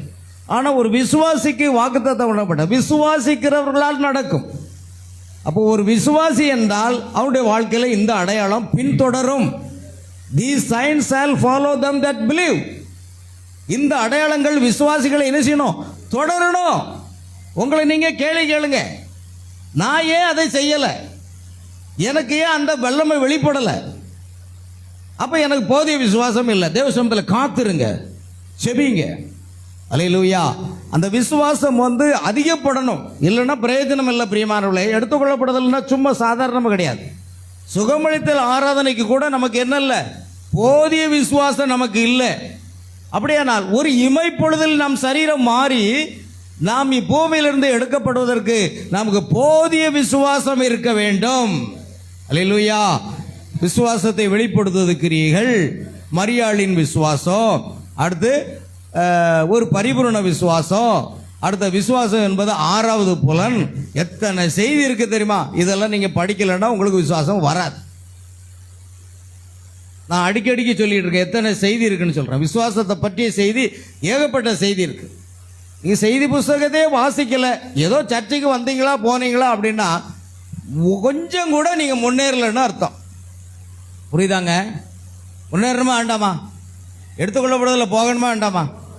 போகணும். ஆனால் மீசைக்கும் ஆசை, கூழுக்கும் ஆசைன்னு சொல்ற மாதிரி இருக்கக்கூடாது. எடுத்துக்கொள்ளப்படுவதில் போகணும்னா சுகமளித்தலுக்கு இன்னும் ஒன்றும் காணலையே. அல்லேலூயா. அப்போ அதை நம்ம எப்படி அதை அதிகப்படுத்துறது என்பதை நீங்கள் ஆராய்ந்து பார்த்து அதை செயல்பட வேண்டும். அல்லேலூயா. நான் அப்படித்தான் செயல்பட்டேன் பிரியமானவர்களே. கொஞ்சம் கொஞ்சமாக அல்லேலூயா அப்படியே உயர்ந்து எத்தனையோ வியாதிகள் சுகமாகிறது, எத்தனையோ பிசாசுகள் ஓடுகிறது. உங்களை போன்று நான் ஒரு காலத்தில் ஒரு சபையிலே உட்கார்ந்து கொண்டிருந்த ஒரு விசுவாசி தான். நான் ஒன்றும் வானத்திலிருந்து இறங்கி வரல. ஆனால் அவர் வாக்குத்தத்தம் பண்ணியிருக்கார். விசுவாசிக்கிறவர்கள் மூலமாக என்ன நடக்கணும்? இப்படிப்பட்ட அடையாளங்கள் நடக்கணும்னு சொல்றாரு. அது ஏன் உங்கள் வாழ்க்கையில் நடக்கலைன்னு நீங்கள் கேட்கணும். ஏன் வாழ்க்கையில் நடக்கலையா ஆண்டவரே? அப்படின்னா நான் இன்னும் ஒரு விசுவாசி இல்லையா? ஆமென். அல்லேலூயா. நான் விசுவாசியா இருந்தால் இதை நடக்கணும்னு வாக்குத்தத்தம் இருக்கிறது என்று உங்களை நீங்க கேட்டு பார்த்து அந்த விசுவாசத்தில் நீங்க வளர்ச்சி அடையணும். அல்லேலூயா. ஆகையால் நாம் பூமியிலிருந்து எடுக்கப்படுவதற்கு நமக்கு போதிய விசுவாசம் இருக்க வேண்டும். பாருங்கள், கர்த்தர் சித்தமானால் அதை நாம் பார்க்கலாம். விரைவில் கர்த்தராக இயேசுவின் வருகை இருக்கும். ஒரு நொடியில் ஒரு இமைப்பொழுதில் சபை மறுவாக்கப்படுவதற்கு நமக்கு எடுத்துக்கொள்ளப்படுதல் கேட்ட விசுவாசம் இருக்க வேண்டும். இல்லை என்றால் நாம் எடுத்துக்கொள்ளப்படுவதில் செல்லவே முடியாது. புரியுதா? எங்க புரியுதாங்க? கர்ச்சிப்புன்னு ஆயிட்டீங்க. புரியுதா? ஆமென். அல்லேலூயா. கர்த்தராக இயேசு கிறிஸ்துவின் வருகை இருக்கும் பொழுது ஒரு நொடியில், டுங்கிள் அண்ட் ஐ, ஒரு இமைப்பொழுதுல, ஆமென், மணவாட்டி மறுரூபமாக்கப்படுவதற்கு நமக்கு எடுத்துக்கொள்ளப்படுதல் கேட்ட விசுவாசம் இருக்க வேண்டும். இல்லை என்றால் நாம் எடுத்துக்கொள்ளப்படுவதில் செல்லவே முடியாது. புரியுதா இல்லையா? ஆமா, சும்மா வாரம் வாரம் வந்து ஆஜர் போட்டு போறதுக்கு சபைக்கு வரல. ஆமென். எங்க என்ன பிரசன்ட் ஆஜர் போடுறாக்கா, நான் வந்துட்டேன் பாஸ்டரையா, சரி, ரொம்ப சந்தோஷம். நீ வந்துட்டே போயிட்டு இருக்க வேண்டியதான். ஏன்னா ஒரு வசனம் இருக்கு, பரிசுத்த ஸ்தலத்திற்கு போக்கும் வரத்துமாய் இருக்கிற துன்மார்க்கரை அடக்கம் பண்ணதை கண்டேன். பரிசுத்த ஸ்தலத்திற்கு வந்து போயிட்டாலும் அவன் என்னவா தான் இருக்கான், இன்னும் துன்மார்க்கமாக தான் இருக்கான், இன்னும் அவிசுவாசியாக தான் இருக்கான், இன்னும் பாவன விசுவாசியாக தான் இருக்கிறான். அல்லேலூயா. அப்போ பரிசுத்த ஸ்தலத்திற்கு ஆராதனைக்கு வந்துட்டு போறது மட்டும் காரியம் இல்லை, நாம வளரணும். வளரணுமா வேண்டாமா? அல்லேலூயா. கவனிங்க. ஆகையால் அது இல்லை என்றால் நாம் என்ன செய்ய முடியாது பிரியர்களே? எடுத்துக்கொள்ளப்படுவதில் செல்ல முடியாது. கவலைப்படாதீர்கள், அது இருக்கும், அது இருக்கும். நிச்சயமா எடுத்துக்கொள்ளப்படுதல் என்று ஒன்று உண்டு. என்றால் 1 தெசலோனிக்கேயர் 4ஆம் அதிகாரம் 16ஆம் வசனத்தில் விதமாக வாசிக்கலாம். 1 தெசலோனிக்கேயர் 4:16. கர்த்தர் தாமே ஆரவாரத்தோடும் பிரதான தூதனுடைய சத்தத்தோடும் தேவ எக்காலத்தோடும் வானத்தில் இருந்து இறங்கி வருவார். அப்பொழுது கிறிஸ்துவுக்குள் மரித்தவர்கள் முதலாவது எழுந்திருப்பார்கள். பின்பு உயிரோடு இருக்கும் நாமும் கர்த்தருக்கு எதிர்கொண்டு போக மேகங்கள் மேல் அவர்களோடே கூட ஆகாயத்தில் எடுத்துக்கொள்ளப்பட்டு இவ்விதமாய் எப்பொழுதும் கர்த்தருடனே கூட இருப்போம். பாருங்க, கர்த்தர் தாமே, தி லார்ட் ஹிம்செல்ஃப், கர்த்தர் தாமே, ஆமென், இறங்கி வருகிறார். ஆரவாரம், பிரதான தூதனுடைய சத்தம், தேவ எக்காலம், 3 காரியம் நடக்கணும். ஆரவாரம், இந்த உலகத்திலே எல்லா ஸ்தாபனங்களிலும் உலகம் முழுவதும் இருக்கிற மணவாட்டியை அவருடைய வார்த்தைகள் ஒன்று கூட்டுவதாகும். அதுதான் ஆரவாரம். 2வது, பிரதான தூதனுடைய சத்தம், லாசருவை உயிரோடு எழுப்பின அந்த சத்தம். 3வதாக தேவ எக்காலம், தேவ எக்காலம். 1 கொரிந்தியர் 15ஆம் அதிகாரத்திலே பவுல் சொல்றாரு, கடைசி எக்காலம் தொனிக்கும், அப்பொழுது நாம் எல்லோரும் இமைப்பொழுதிலே மர்வமாகி ஆகாயத்தில் எடுத்துக்கொள்ளப்படுவோம். அப்ப இன்றைக்கு இந்த 3 காரியங்களும் கர்த்தர் தாமே இறங்கி வந்து அந்த ஊழியங்களை செய்து கொண்டிருக்கிறார். ஆமென். இது கர்த்தர் தான் செய்கிறார். அல்லேலூயா. நேற்று கூட அருமையான சகோதரர் டிவி சம்பத் என்று சொல்லுகிறார், ஓய்வு பெற்ற போலீஸ் அதிகாரி, என்னுடைய செய்தியை ரொம்ப விருப்பமாக கேட்பார், தவறவே விட மாட்டார். புதுக்கோட்டையில் இருக்க, தஞ்சாவூர் புதுக்கோட்டை. நேற்று என்னோட பேசினார். பேசும் பொழுது, ஐயா ஒரு நாள் உங்கள் சபைக்கு வந்து நான் சாட்சி சொல்லுவேன் அப்படின்னார். ஏன் தெரியுமா? மனுஷகுமாரனுடைய சத்தத்தின் நாட்களிலேன்னு ஒரு செய்தியை நீங்கள் பேசுனீங்க, அது எனக்கு ரொம்ப பிரயோஜனமாக இருந்தது, நான் அநேகருக்கு ஃபார்வர்ட் பண்ணி அனுப்புனேன் அப்படின்னு சொன்னார். நிச்சயமாக நம்ம செய்தியை தவறாமல் கேட்குறவங்களும் அதன் மூலமாக ஆசீர்வாதம் பெற்றவர்கள் அநேகர். அல்லேலூயா. அந்த செய்தியை கேட்கணும். கிட்டத்தட்ட 300 வீடியோக்கள் இருக்கிறது. Son of man ministry YouTube சேனலில் எடுத்து பாருங்க. கிட்டத்தட்ட 300 வீடியோ இது இருக்குது, செய்தி இருக்கு. நீங்கள் மொபைல் வச்சுருக்கீங்கன்னா அதை சன் ஆஃப் மேன் மினிஸ்ட்ரியை சப்ஸ்கிரைப் பண்ணிட்டீங்கன்னா நம்ம போடுற எல்லா வீடியோக்களும் அங்கே வந்துடும், செய்தியும் வந்துடும். நீங்கள் வீட்டில் கேட்டுக்கிட்டே இருக்கலாம். அல்லேலூயா. அப்போ தான் நீங்கள் வளர முடியும். வார்த்தை நமக்கு விசுவாசம் எப்படி வரும்? ரோமர் எழுதின நிருபம் 10ஆம் அதிகாரம் 17 வாசிக்கலாம். விசுவாசம் கேள்வியினாலே வரும், கேள்வி தேவனுடைய வசனத்தினாலே வரும். பாருங்க, விசுவாசம் கேள்வினாலே வரும், கேள்வி தேவனுடைய வசனத்தினாலே வரும். எனக்கு கொஞ்சம் ஆங்கிலம் வேணும் தம்பி. ஆங்கில பைபிள்.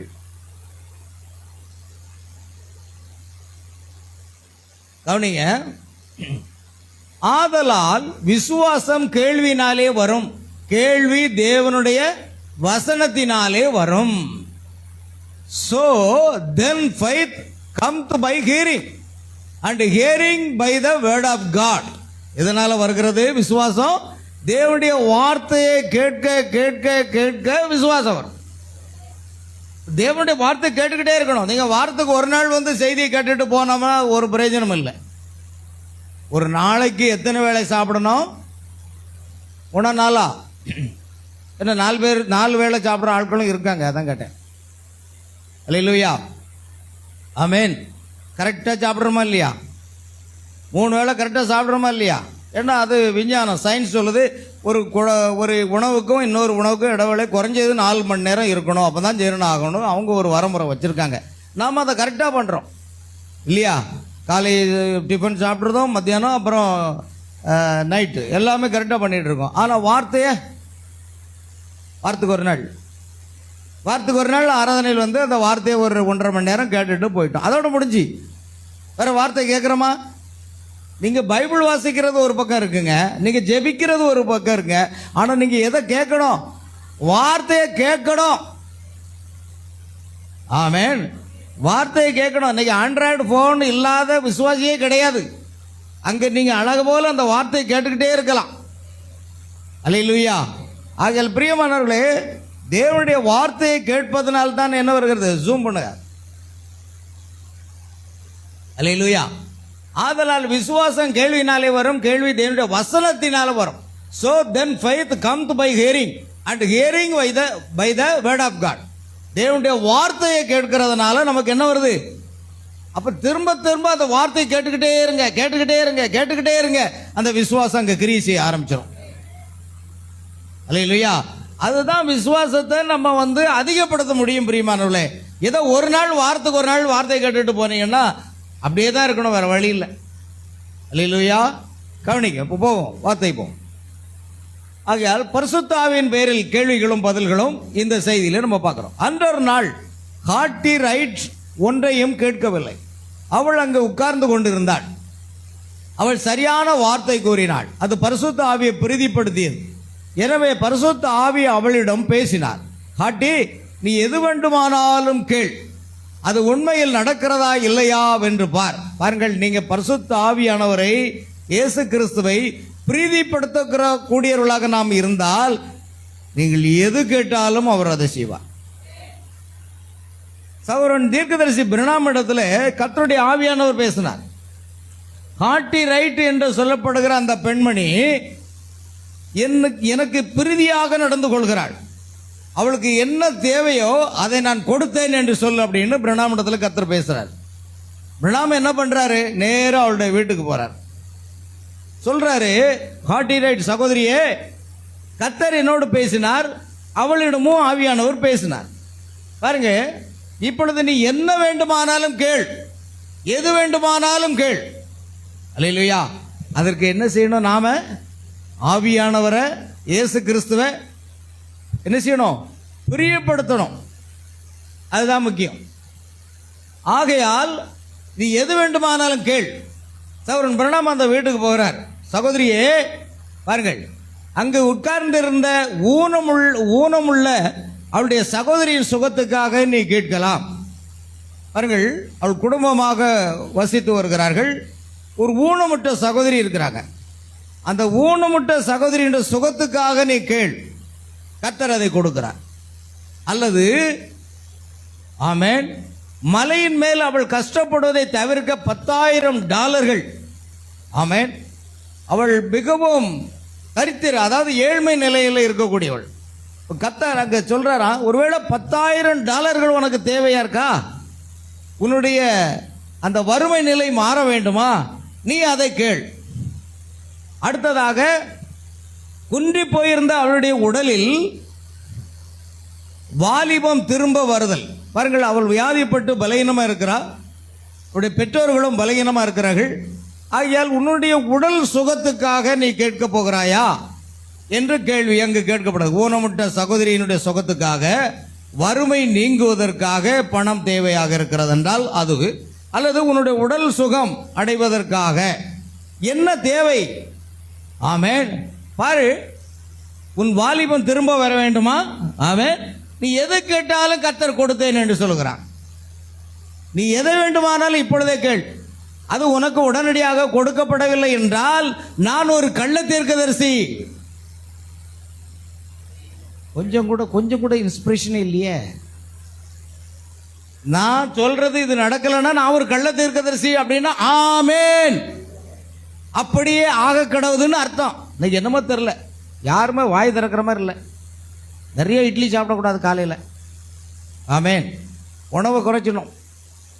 பாருங்கள், அது உனக்கு உடனடியாக கொடுக்கப்படவில்லைன்னா நான் யார்? ஒரு கள்ள தீர்க்கதரிசி. சவால் விடுறார். அவர் ஸ்தாபனங்களை பார்த்து சவால் விடுகிறார், உலகத்தை பார்த்து சவால் விடுகிறார். ஓ, எலியா எப்படி சவால் விட்டாரோ அதே போன்று நாமும் சவால் விட முடியும். இப்படியே இருந்து கொண்டால் நாம் எடுத்துக்கொள்ளப்படுதலை இழந்து விடுவோமே. அப்படின்னா சாத்தானுக்கு சவால் விடும் சந்ததி நாங்கன்னு ஒரு பாஸ்டர் ஐயா பாடினார். நம்ம யாரா? சாத்தானுக்கு சவால் விடக்கூடிய ஒரு சந்ததி. அல்லேலூயா. பாருங்கள், அங்க நடந்தது என்ன கவனிங்க. இயேசு இந்த மலையை பார்த்து என்றார். இந்த மலையை பார்த்து பெயர்ந்து சமுத்திரத்தில் தள்ளுண்டு போ என்று சொல்ல, அப்படியே ஆகும் என்று நீ விசுவாசிப்பாயானால் அது அப்படியே ஆகும். ஆமென். பாருங்கள், அதுதான் நாம் பிரவேசித்துக் கொண்டிருக்கிற ஊழியம். கடைசி காலத்தில் என்ன இருக்கிறது? நமக்கு ஒரு மகத்தான ஊழியம் இருக்கிறது. பாருங்கள், இதை அப்படியே நிறுத்திக்கிட்டு என்ன அந்த பிடிஎஃப் போடுப்பா. இன்னொரு பிடிஎஃப் இருக்கு இல்லையா, அதை பாரு.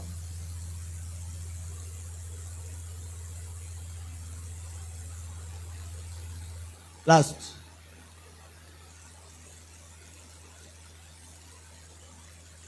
பாருங்க.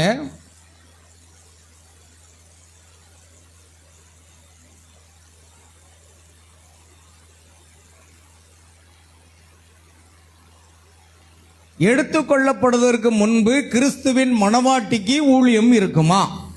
எப்ப நடக்கணும்? எடுத்துக்கொள்ளப்படுதலுக்கு சற்று முன்பாக. ஏன்னா மணவாட்டிக்கு எடுத்துக்கொள்ளப்படுதல் கேட்ட விசுவாசத்தை கொண்டு வரணும்னா ஒரு அசைவு வரணும். ஆமென். அந்த அசைவு தான் நம்ம எடுத்துக்கொள்ளப்படுதல் கேட்ட விசுவாசத்தை கொண்டு வரும். அப்படி ஒரு விசுவாசம் ஊழியம் இருக்குமா என்ற ஒரு கேள்வி வருகிறது. சகோதரன் பிரணாமணத்தில் கேள்வி பதில் 7 முத்திரைகளின் பேரில் உள்ள கேள்வி பதில்களில் அந்த கேள்வி கேட்குறாங்க. கேள்வி நம்பர் 22. பாருங்கள், முத்திரைகளின் பேரில் கேள்விகளும் பதில்களும்.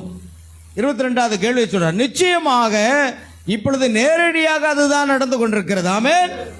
மணவாட்டிக்கு ஒரு அசைவு கொடுக்கக்கூடிய ஒரு ஊழியம் வரணும். பாருங்கள், அது எப்போ வரணும்?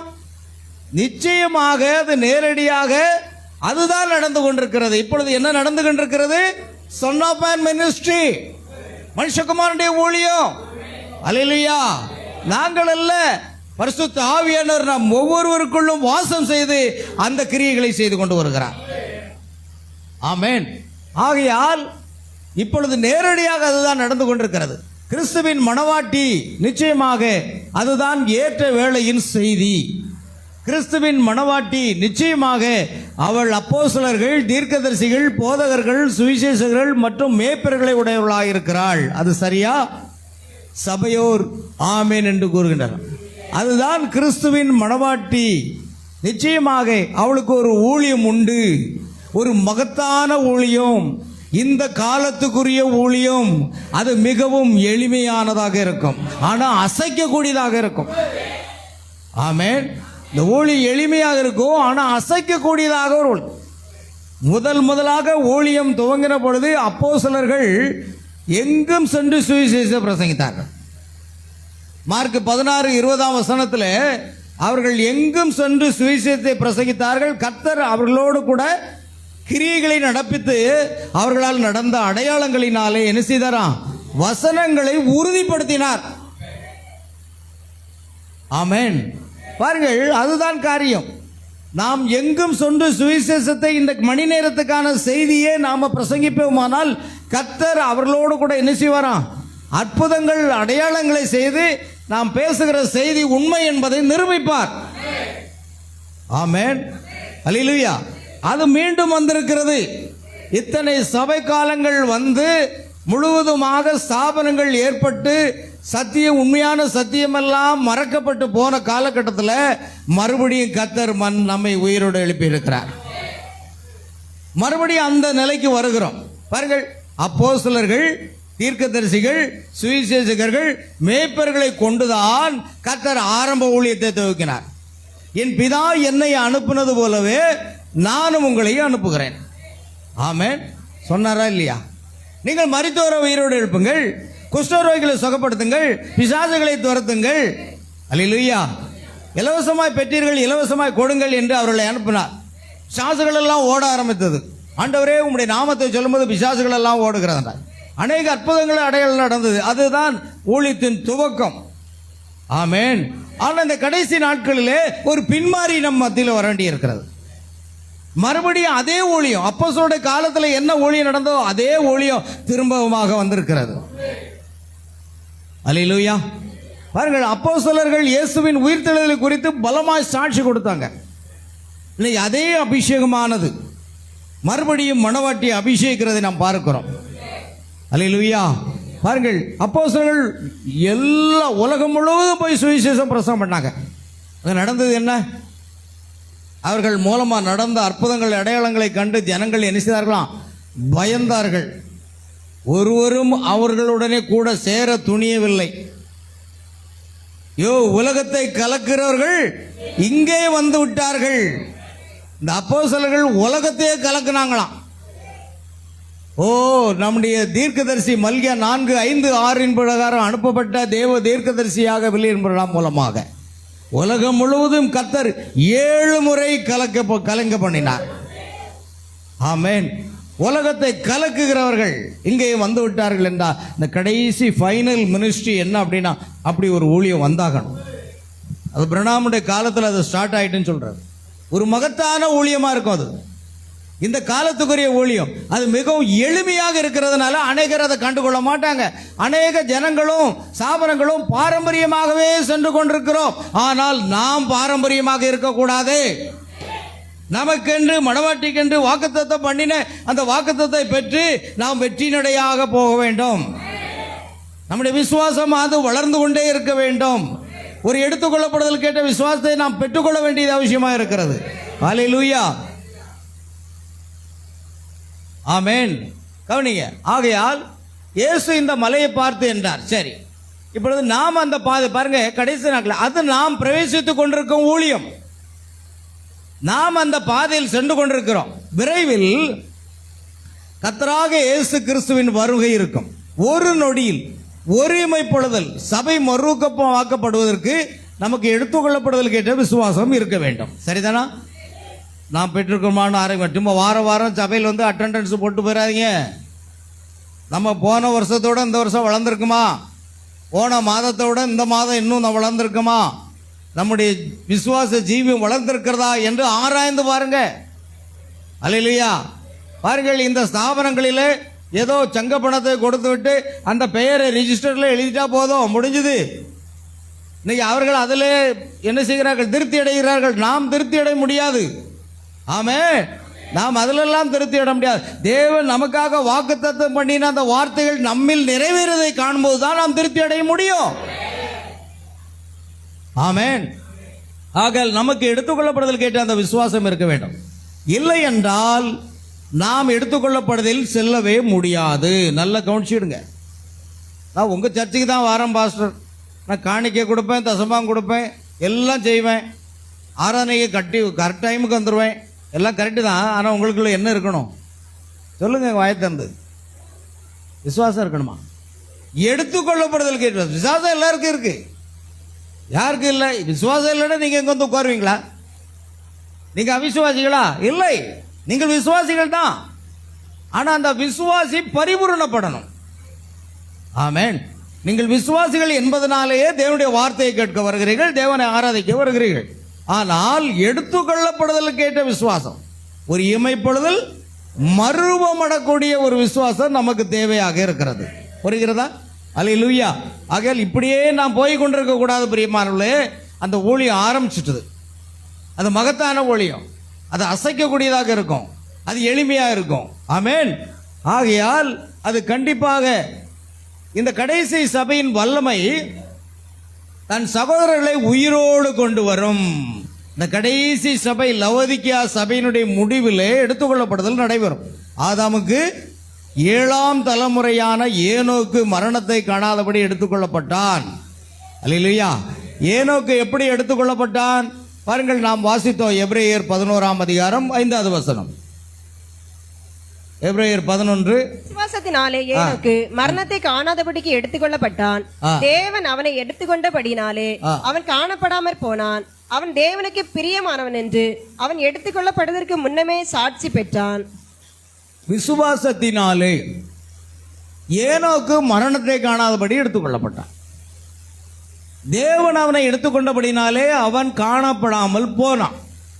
பாருங்க, இந்த கடைசி கால செய்தியில் அநேகர் சொல்றாங்க நாங்களாம் எடுத்துக்கொள்ளப்பட்டோம் அப்படின்றாங்க. அநேகர் என்ன செய்றாங்க? எடுத்துக்கொள்ளப்பட்டோம், நாங்களாம் எடுத்துக்கொள்ளப்பட்டோம். ஒன்று தெரியுமா? நம்முடைய ஆத்மாவானது எபேசியர் 2ஆம் அதிகாரத்தை கொஞ்சம் பாருங்க, நாங்கள் அதை சொல்லிட்டு நான் கடந்து வரேன். எபேசியர் 2ஆம் அதிகாரம் வாசிங்க.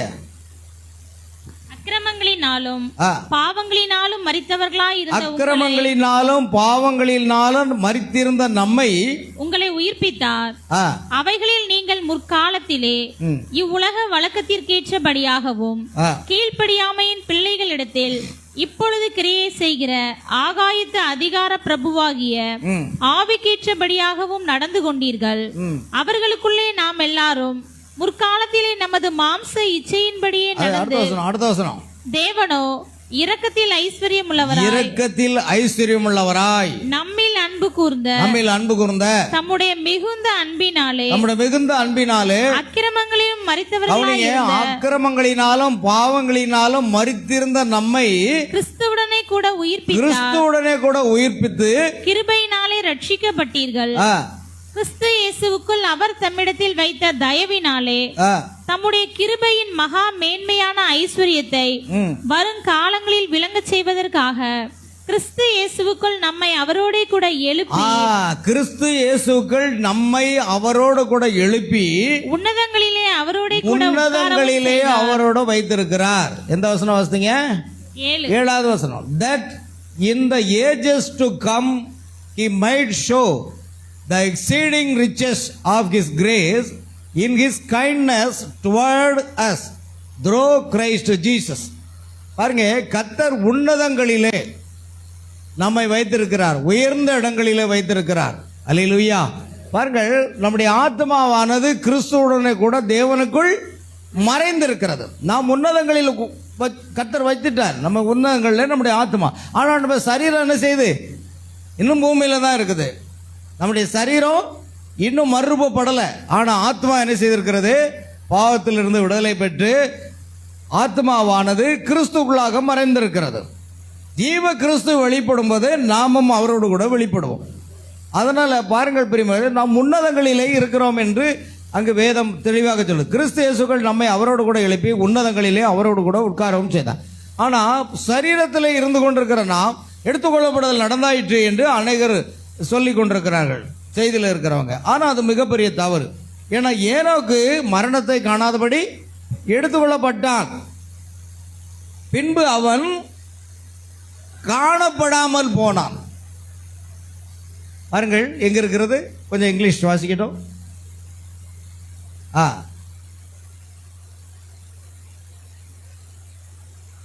காட்சி பெற்றான். இதில் நீங்க அங்க வாசிக்கணும். எபிரேயர் மன்னிக்கும், ஆதியாகமம் 6 அதிகமா அங்க கொண்டு போங்க. பின்பு அவன் காணப்படாமல் போனான். இங்கே இருக்குதா? சரி, இருக்கட்டும். விசுவாசத்தினாலே ஏனோக்கு மரணத்தை காணாதபடி எடுத்துக்கொள்ளப்பட்டான். தேவன் அவனை எடுத்துக்கொண்டபடினால் அவன் என்ன செய்தானா? காணப்படாமல் போனான். காண முடியல. By faith was not found. பாத்தீங்களா? தேவன் அவனை எடுத்துக்கொண்டார், மர்வமாக எடுத்துக்கொண்டார்.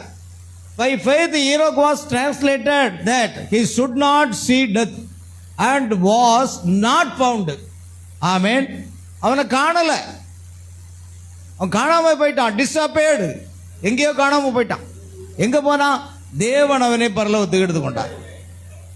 எலியாவை சுழல் காற்றிலே எடுத்துக்கொண்டார். இயேசு மேகத்தினூடாக எடுத்துக்கொள்ளப்பட்டார். இவ்விதமாகத்தான் எடுத்துக்கொள்ளப்படல் நடைபெறும். ஆமென். அதனால் வஞ்சகமான போதங்களுக்கு நீங்கள் செவி கொடுக்க கூடாது என்று நான் விரும்புகிறேன். அல்லேலூயா. சரி, கவனிங்க. ஆகையால் விசுவாசத்தினாலே ஏனோக்கு மரணத்தை காணாதபடி எடுத்துக்கொள்ளப்பட்டான் என்றால் அவனுக்கு என்ன இருந்தது பிரியமானவர்களே? எடுத்துக்கொள்ளப்படுதலுக்கு என்ன இருந்தது? விசுவாசம். ஒரு பரிபூர்ண விசுவாசம். பரிபூர்ண விசுவாசம் வர்றதுக்கு இன்னும் பல காரணங்கள் இருக்கிறது. ஒன்று, ஏனோக்கு என்ன செய்தான்? தேவனோடு சஞ்சரித்தான். ஏனோக்கு தேவனோடு சஞ்சரித்தான். ஆதியாகமம் புத்தகத்தில் நீங்க பாத்தீங்கன்னா ஏனோக்கு தேவனோடு சஞ்சரித்தான். வாசிங்க. ஆதியாகமம் 5ஆம் அதிகாரம் 24ஆம் வசனம். ஏனோக்கு தேவனோட சஞ்சரித்துக் கொண்டிருக்கையில் காணப்படாமற் போனான், தேவன் அவனை எடுத்துக்கொண்டார். பாருங்க, ஏனோக்கு தேவனோட சஞ்சரித்துக் கொண்டிருக்கையில் காணப்படாமற் போனான், தேவன் அவனை எடுத்துக்கொண்டார். பாருங்க, and Enoch walked with God and he was not, for God took him. ஆமென். அவன் அங்க இல்ல, அவனை யாரும் பார்க்க முடியல. அவனை தேவன் என்ன செய்தாராம்? எடுத்துக்கொண்டார். for God took him. அல்லேலூயா. பாருங்கள், ஏனோக்கு எதனால எடுத்துக்கொள்ளப்பட்டா? எதனால அவனுக்கு அந்த விசுவாசம் வந்தது? அவன் தேவனோடு சஞ்சரித்து கொண்டிருந்தான். ஆமென். அவன் and all the days of Enoch were 365 years. எத்தனை வருஷம்? 365 வருடமும் தேவனோடு அவன் he walked with God. தேவனோடு நடக்கிறான், தேவனோடு உறவாடுகிறான், தேவனோடு பேசுகிறான், எப்பொழுதும் தேவனோடு இருக்கிறான். புரிகிறதா? உலகத்துக்குள்ளே போகல, அவன் குடும்பஸ்தன் தான், ஆனா உலகத்துக்குள்ள போகல. எப்பொழுதும் தேவன் தேவன் தேவன் தேவனோடு உறவாடுகிறான். அப்படிப்பட்ட ஒரு அனுபவம் தேவனோடு சஞ்சரிக்கும் பொழுது அவனுக்கு என்ன உண்டாகிறது? தேவனுடைய அன்பு அவனுக்குள் வருகிறது. தேவனுடைய அன்பு வரும் பொழுது தேவன் மேல் அவனுக்கு என்ன வருகிறது? விசுவாசமும் வளர்கிறது. விசுவாசம் என்ற ஒரு காரியம் தீர்க்கதரிசி ஒரு முறை சொல்கிறார், விசுவாசமும் அன்பும் உடன் பிறந்தவர்கள் அப்படிங்கிறார். நீங்க அன்பு இல்லாம எதை பெற முடியாது? தேவனிடத்தில் என்ன இருக்கணும்? சொல்லுங்க வாயத்தந்து. அன்பு இருந்தா தான் விசுவாசமே வரும். நீங்கள் தேவனை எந்த அளவுக்கு அன்பு செலுத்துகிறீர்களோ அந்த அளவுக்கு நமக்கு விசுவாசம் உண்டாகும். ஆமென். ஆகையால் அன்பு அது ஒரு முக்கியமான ஒரு காரியம். ஆகையால் அவன் தேவனோடு சஞ்சரித்து கொண்டிருக்கும் பொழுது அந்த விசுவாசத்தினாலே ஏனோக்கு மரணத்தை காணாதபடி எடுத்துக்கொள்ளப்பட்டான். அப்ப எடுத்துக்கொள்ளப்படுதலுக்கு இன்னொன்று என்ன தேவை? நீங்கள் தேவனிடத்தில் என்ன செய்யணும்? அதிகமாக அன்பு கூற வேண்டும். யாரை காட்டிலும்? தாய் தகப்பனை காட்டிலும், பிள்ளைகளை காட்டிலும், பெற்றோர்களை காட்டிலும், நண்பர்களை காட்டிலும், மனைவியை காட்டிலும், கணவனை காட்டிலும் அதிகமான அன்பு யார் மேல வைக்கணும்? இயேசு கிறிஸ்து மேல வைக்கணும். இயேசுதாமே இந்த உலகத்தில் இருக்கும்போது சொன்னார், ஒருவன் என்னை காட்டிலும் தகப்பனையோ தாயையோ மனைவியோ பிள்ளைகளை நேசிக்கிறவன் எனக்கு யார் கிடையாது, பாத்திர நல்லன்னார். அப்போ ஃபர்ஸ்ட் என்ன அப்படின்னா முக்கியத்துவம் நம்ம யார் மேல முதுமையான அன்பு? இயேசு கிறிஸ்து மேல வச்சாகணும். அதுக்கப்புறம் தான் மனைவி பிள்ளைகள் எல்லாமே. அல்லேலூயா. கர்த்தருக்கு ஸ்தோத்திரம். நான் நினைக்கிறேன் அந்த லோத்து தேவன் மேல முழுமையான ஒரு அன்பு வைத்திருப்பான். அவன் தேவனோடு சஞ்சரித்திருப்பான், தேவனோடு உறவாடி இருப்பான், தேவன் மீது அன்பு செலுத்தக்கூடியவனாக இருந்தான். அதனால தான் உன் ஜீவன் தப்ப பின்னிட்டு பாராமல் ஓடிப்போ என்று சொன்ன பொழுது அவன் பின்னால் வருகிற மனைவியை திரும்பி பார்க்கல, பின்னால் வரக்கூடிய பிள்ளைகளை திரும்பி பார்க்கல. அவன் எங்க போயிட்டு இருக்கிறான்? விசுவாசத்தை தோக்குறரும் முடிக்கிறவருமாக இயேசு கிறிஸ்துவை நோக்கி ஓடிக்கிட்டு இருக்கிறான். ஆமென். நம்முடைய வாழ்க்கையை கொஞ்சம் ஆராய்ந்து பாருங்க. நம்ம எப்படி இருக்கோம்? நம்ம யாரும் அதிகமாக நேசிக்கிறோம்? ஆமென். அருமையானவர்களே, யாரையும் நேசிக்க கூடாது என்றல்ல, எல்லாரையும் நேசிக்கணும். ஆனால் முதல்ல யார் தான் நமக்கு? இயேசு கிறிஸ்து மட்டும்தான் முதலிடம். அல்லேலூயா. இப்போ பாருங்க, லோத்து பின்னால பார்க்கல. தன் மனைவி மேல அவனுக்கு அன்பு இல்லையா? லோத்துக்கு மனைவி மேல அன்பு இருந்தா இல்லையா? இருந்ததுல்ல. சரி, தன்னுடைய வாலிபர் 2 பிள்ளைகளுக்கு மேலே அன்பு இருந்ததா இல்லையா? இருந்தது. ஆனா வார்த்தை என்ன கூறுகிறது? நீ பின்னிட்டு பார்க்காமல், நீ திரும்பி பார்க்காமல், பின்னிட்டு பார்க்காமல் உன் ஜீவன் தப்ப நீ ஓடிப்போ, போய்கிட்டே இருக்கணும். சில பேரை நான் பார்க்குறேன், ஒரு குடும்பத்தில் எல்லாம் ஒட்டுமொத்தமாக வருவாங்க, நின்னா ஒட்டுமொத்தமாக நின்றுவாங்க. அது என்ன விசுவாசம் எனக்கு புரியல. உன் ஜீவன் தப்ப நீ ஓடணும்னு பைபிள் சொல்லுது. வந்தா நானும் என் வீட்டார் மண்டாலும் கத்தரையை செய்ப்பா முழுக்க வருவாங்க. இல்லைன்னா நானும் என் வீட்டார் மண்டால் வீட்டிலே இருந்து கொள்வோம். என்ன விசுவாசம் எனக்கு புரியல. அப்படியே நடந்தான். இயேசு புதிய ஏற்பாட்டில் சொல்றார், லோத்தின் மனைவியை நினைத்துக் கொள்ளுங்கள் சொன்னாரா சொல்லலையா? ஆமே. அப்ப இதுவரைக்கும் அவங்க என்ன கிறிஸ்தவ வாழ்க்கை வாழ்ந்தாங்கன்னு எனக்கு புரியல. ஆமென். என்ன கிறிஸ்தவ வாழ்க்கை? வேதத்துக்கு எங்க கீழ்ப்படிஞ்சாங்க?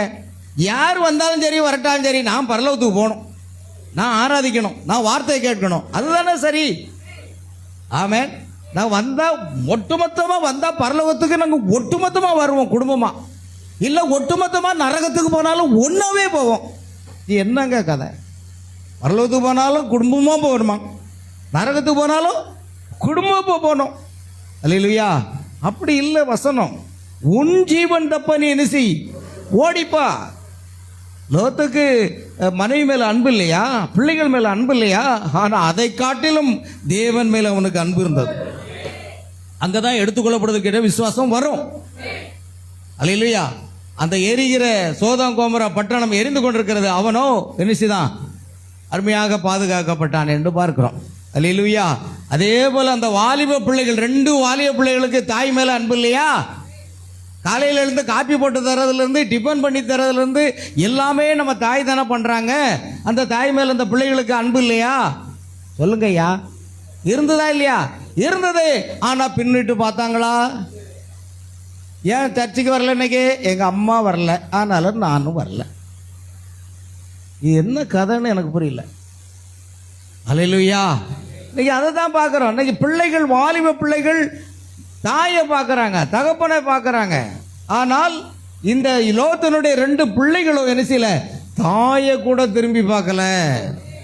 அன்பு இல்லாமல் பிரியமானவர்களே, அன்பு இருந்தது. ஆனால் தேவனிடத்தில் அதிக அன்பு இருந்ததுனால அவரை நோக்கி அவர்கள் ஓடினாங்க. அப்படி ஓடினா தான் நாமும் தப்ப முடியும். அல்லேலூயா.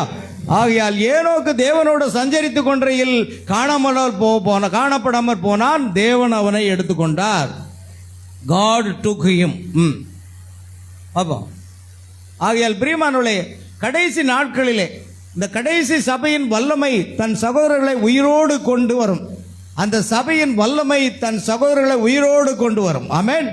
கவனிங்க, முதலாம் வருகையில் இயேசு கிறிஸ்து ஒரு மாம்ச சரீரத்தோடு வந்தார். சரிதானா? ஒரு மாம்ச சரீரத்தோடு அவர் ஊழியம் செய்தார். வியாதியஸ்தர்களை சுகப்படுத்தினார், குஷ்டரோகிகளை சுஸ்தப்படுத்தினார், மரித்தோரை என்ன செய்தார்? உயிரோடு எழுப்பினார். ஆனால் இப்பொழுது அதே ஊழியத்தை அவர் செய்து கொண்டிருக்கிறார். எப்படி? அவர் எப்படி செய்து கொண்டிருக்கிறார்? சொல்லுங்க ஐயா. அநேகருக்கு புரியல. எப்படி செய்ய போறாருன்னு எனக்கு புரியலையே. உங்க மூலமா தான் செய்ய போறாரு. பெந்தெகோஸ்தே என்ற நாளிலே பரிசுத்த ஆவியாக இறங்கி வந்தவர் நம்மை அபிஷேகித்து, என் பிதா என்னை அனுப்புனது போலவே உங்களை அனுப்புகிறேன் பூ என்று ஊதி பரிசுத்த ஆவியை பெற்றுக்கொள்ளுங்கள் என்று அனுப்பிவிட்டார். அப்போ அற்புதங்கள் அடையாளங்களை செய்த இயேசு கிறிஸ்து இன்னைக்கு யாருக்குள்ள இருக்கிறாங்க? உங்களுக்குள்ள இருக்கிறாரா? கொஞ்சம் தொட்டு பார்த்துக்கிட்டு தான் இருக்காரான்னு பார்ப்போம். இல்லையா? நமக்குள்ள இருக்கிறாருங்க. விசுவாசம் இருக்குதா? அப்படியானால் அவர் செய்த கிரியைகளை நீங்களும் செய்வீர்கள். நீங்க இருக்கிறாருன்னு சொல்றதோ, அந்நிய பாஷை பேசுறதோ, துள்றதோ, நடனமாடுறதோ, தீர்க்கதரிசனம் சொல்றதெல்லாம் நம்ப மாட்டோம். ஆனா அவர் செய்த கிரியைகளை நாம் செய்யும் போதுதான் அவர் நமக்குள்ள இருக்கும். இயேசு தாமே சொன்னார், நான் என் பிதாவின் கிரியைகளை செய்யாதிருந்தால் நீங்கள் என்னை விசுவாசிக்க வேண்டாம். நான் யாருடைய கிரியைகளை செய்யணும்? பிதாவின் கிரியைகளை நான் செய்யல அப்படின்னா நீங்க என்ன செய்ய வேண்டாம்? என்ன விசுவாசிக்க வேண்டாம். நான் என் பிதாவின் கிரியைகளை செய்தேனே ஆனால் என்னை விசுவாசிங்க. அப்ப இன்னைக்கு இயேசு நமக்குள்ள இருக்கிறார் என்றால் அவர் செய்த கிரியைகள் நமக்குள்ள என்ன செய்யணும்? வெளிப்படணும். வெளிப்படலை அப்படின்னா நாம ஏமாத்தக்கூடாது. அவர் எனக்குள்ள தான் இருக்கிறார். பாருங்க, இப்ப நான் அந்நிய பாஷை பேசி காமிக்கிறேன் பாருங்க. அதுவல்ல பிரியமானவர்களே, அப்படிலாம் உங்களை நீங்களே ஏமாத்தாதீங்க. ஆமென். அந்த சபையின் வல்லமை அதன் சகோதரர்கள் உயிரோடு எழுப்பக்கூடும். ஆரவாரம், பிரதான தூண்டிய சத்தம், தேவ காலம். சகோதரன் பிரணாம் மூலமாக அந்த ஆரவாரம் என்ற செய்தி உள்ள வந்தது. அவர் தான் உலகம் முழுவதும் 7 முறை சென்று மணவாட்டியை ஒருங்கிணைத்துக்கூடிய ஒரு ஊழியத்தை செய்தார். பிரதான தூண்டிய சத்தம் என்பதை நான் விசுவாசிக்கிறேன், தீர்க்கதரிசி மூலமாக இந்த காரியங்கள் நடந்தது. தீர்க்கதரிசி பிரணாம் மரித்தோரை உயிரோடு எழுப்பினாரா? நிச்சயமா. எத்தனை பேர்? 6-7 பேருக்கு மேலாக அவர் உயிரோடு எழுப்பியிருக்கிறார்.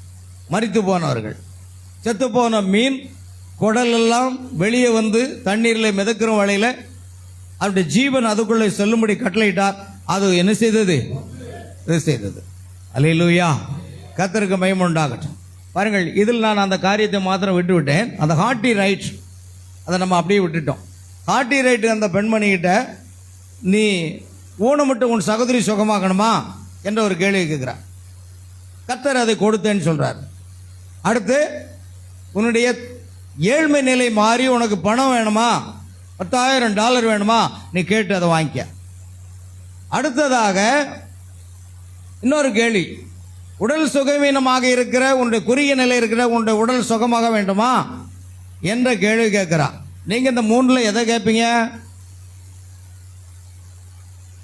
எதை கேட்பீங்க? ஆமென்.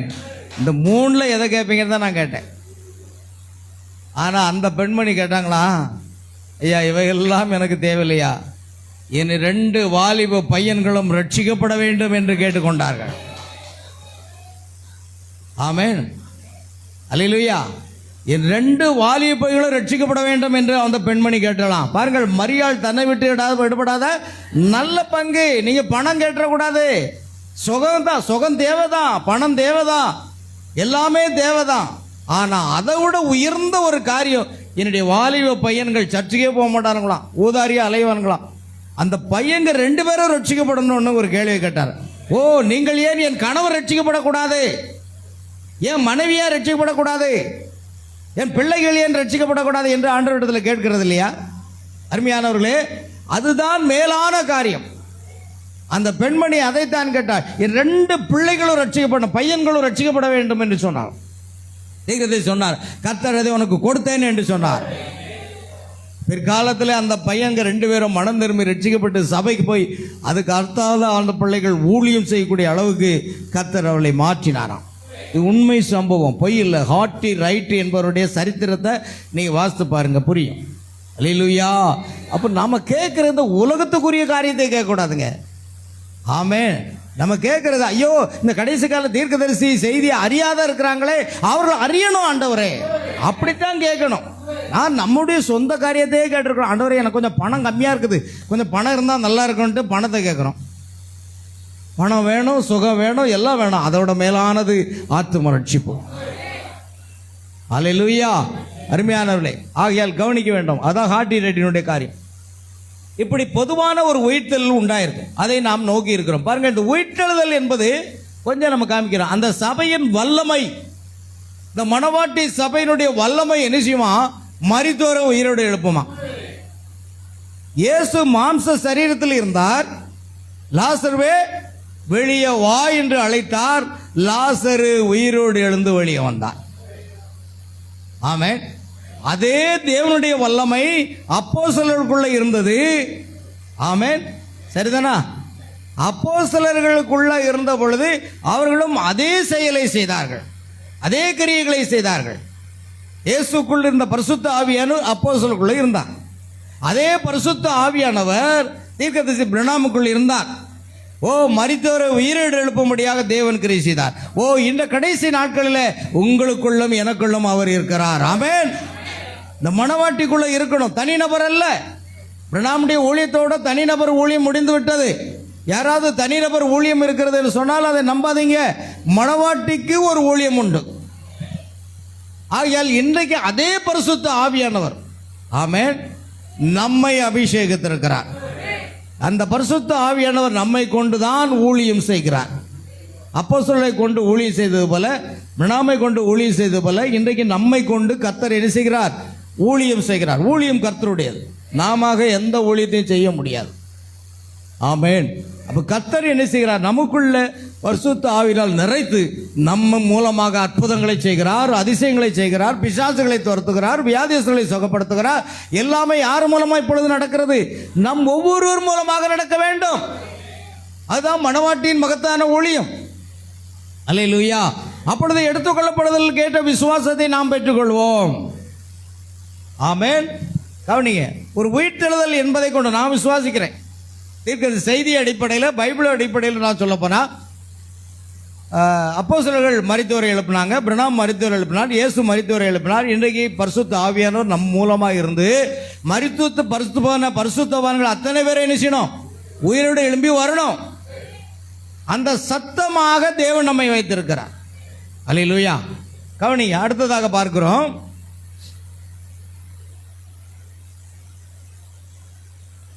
ஒளி வானத்திலிருந்து பிரகாசித்து எக்காலம் தொனிக்கும் போது கிறிஸ்துவின் சரீரம் விரைவில் ஒன்று சேர்க்கப்பட்டு நொடி பொழுதில் மறுரூபமடைந்து ஆகாயத்தில் எடுத்துக்கொள்ளப்படும்.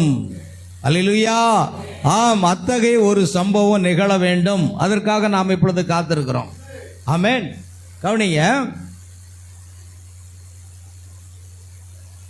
பிரியமானவர்களே, கவனிங்க செய்தியை கவனிங்க. முறையிடுகிறது என்ன சொல்? அவருடைய வருகை குறித்தும் எடுத்துக்கொள்ளப்படுதலை குறித்தும் சற்று முன்பு ஒரு மனிதன் என்னிடம் கேட்டது போல், நாம் அதை இப்பொழுது அறிந்துள்ளதை போல நாம் அறிவோம். நாமும் நமது காலத்தை உலகில் கழித்து விட்டோம். எடுத்துக்கொள்ளப்படுதல் நிகழும் சமயம் அருகாமையில் உள்ளது. சபையை ஒன்று சேர்த்து, அதாவது மணவாட்டியை ஒன்று சேர்த்து நாம் வாழ்கின்ற இந்த சரீரங்களை மறுரூபப்படுத்தும் இயற்கைக்கு மேம்பட்டதை பலனை அளிக்கின்றதுமான எடுத்துக்கொள்ளப்படுதலின் விசுவாசத்திற்காகவும் நாம் காத்து கொண்டிருக்கிறோம். இப்ப நம்ம எந்த ஸ்டேஜுக்கு வந்துட்டோம்? வேதத்தின் ரகசியங்கள் எல்லாமே வெளிப்படுத்தப்பட்டு முடிந்து விட்டன. 7ஆம் தூதனுடைய சத்தத்தின் நாட்களிலே அவன் எக்காலம் உதவ போகிற தேவ ரகசியம் நிறைவேறும். எல்லா ரகசியங்களும் நிறைவேறிவிட்டன. இனி நடைபெறக்கூடிய காரியம் என்ன? 7 முத்திரைகள் உடைக்கப்பட்டது, 7 இடிமுழக்கங்கள் ரகசியம் வெளிப்பட்டு விட்டது. உபத்திரவ காலத்தில் யூதர்கள் எப்படி ரட்சிக்கப்படுவார்கள் என்பதும் நமக்கு வெளிப்படுத்தப்பட்டது. எப்படி 1000 வருஷ அரசாட்சி நடக்கும் என்பதும் வெளிப்படுத்தப்பட்டது. எப்படி புதிய வானம் புதிய பூமி தோன்றும் என்பதும் வெளிப்படுத்தப்பட்டது. அல்லேலூயா. ஆகிய அர்மதகோதன் யுத்தம் எப்பொழுது வரும் என்பதும் வெளிப்படுத்தப்பட்டிருக்கிறது. வேதத்தின் எல்லா ரகசியங்களையும் தேவன் நமக்கு வெளிப்படுத்தி கொடுத்து விட்டார். ஒன்றே ஒன்று மாத்திரமே விடப்பட்டிருக்கிறது. அதுதான் ஆகாயத்தில் எடுத்துக்கொள்ளப்படுதல். ஆமென். ஒன்றே ஒன்று ஆகாயத்தில் நாம் எடுத்துக்கொள்ளப்பட வேண்டும். அங்குதான் நாம் நகர்ந்து கொண்டிருக்கிறோம். அல்லேலூயா. பாருங்கள், இஸ்ரவேல் ஜனங்கள் எகிப்தை விட்டு புறப்பட்டு ஒவ்வொரு இடமாக செங்கடலை கலந்து வனாந்தரத்தில் சென்று கடைசியில் அந்த மலைக்கு அருகில் வந்து விட்டார்கள். இப்பொழுது அதை கடந்து யோர்தானை கடந்து விட்டால் கானான் தேசத்துக்குள் பிரவேசிக்க வேண்டும். பரிகரிக்கப்படும் கடைசி சத்துரு என்னது? மரணம். செங்கடல் ஞானஸ்தானத்துக்கு அடையாளம். நாம் எல்லாரும் ஞானஸ்தானம் பெற்று பிரயாணப்பட்டு கொண்டிருக்கிறோம். இடையில் வருகிற சத்துருக்களை எல்லாம் தேவன் அதமாக்கி போட்டார். நமக்கு விரோதமாக எழும்பி வருகிற எல்லா சத்துருக்களும் அதமாக்கி போட்டார். இப்பொழுது நாம் அந்த யோர்தான் என்று சொல்ல, யோர்தான் என்றால் என்ன அர்த்தம்? மரணம். கடைசி சத்துரு, நாம் ஜெயிக்கக்கூடிய சத்துரு என்னதுங்க? மரணம். பவுல் அதை ஜெயிச்சிட்டார். அவர் இருக்கும்போது சொன்னார், மரணமே உன் கூர் எங்கே? பாதாளமே உன் ஜெயம் எங்கே? அல்லேலூயா. கிறிஸ்து எனக்கு ஜீவன், சாவு எனக்கு. அந்த ஸ்டேஜுக்கு நம்ம வரணும். நம்ம தான் சின்ன சின்ன பிரச்சனை வந்தாலே உட்கார்ந்து மூலையில் உட்கார்ந்து அழுதுகிட்டு இருக்கிறோமே. அல்லேலூயா. பாருங்க, அப்படித்தான் அந்த உலக காரியத்துக்குள்ளே இருக்கிறதுனால, உலக சிந்தைகளே இருக்கிறதுனால நாம் உலகத்தை குறித்தே கவலைப்பட்டு கொண்டிருக்கிறோம். ஆனால் நாம் எந்த இடத்துக்கு வந்தாச்சுப்போம்? மரணத்தை ஜெயித்து நாம் ஜீவனுக்குள் பிரவேசிக்க வேண்டிய நேரம். அதைத்தான் பவுல் அந்த ஸ்டேஜில் வந்துட்டார். கிறிஸ்து எனக்கு ஜீவன், சாவு எனக்கு ஆதாயம். அல்லேலூயா. அப்போ ஒரு விசுவாசி அந்த கட்டத்துக்கு வரணுங்க. ஒரு விசுவாசி என்ன பொறுத்தவரை நான் சொல்றேன், ஒரு கிறிஸ்தவ விசுவாசி மரணத்தை கண்டு இனிச்ச மாட்டான், பயப்படவே மாட்டான். அந்த இடத்துக்கு நாம் வந்தாகணும். மரணத்தை கண்டு ஒரு விசுவாசி எக்காரணத்தை கொண்டு பயப்பட முடியாது. ஏன் தெரியுமா? இந்த மரணத்துக்கு பிற்பாடு வரக்கூடிய அந்த வாழ்க்கை இருக்கிறதே, அது இதை விட மகத்துவமான வாழ்க்கையா இருக்கும். அது இயேசு கிறிஸ்துவோடு கூட வாழ்கிற வாழ்க்கை, அது பரலோகத்திலே வாழ்கிற வாழ்க்கை. அது இந்த வியாதி உள்ள மரணத்தை கொண்டிருக்கிற பாவமுள்ள இந்த சரீரமானதல்ல, அது மகிமையின் சரீரம். அந்த மகிமையின் சரீரத்துக்குள்ளாக நாம் போகிறோம். அல்லேலூயா. பாருங்கள், மண்ணானது தாம் முன்பிருந்த மண்ணுக்கு திரும்பும், ஆவி தன்னை தந்த தேவனிடத்திற்கு போகும். அல்லேலூயா.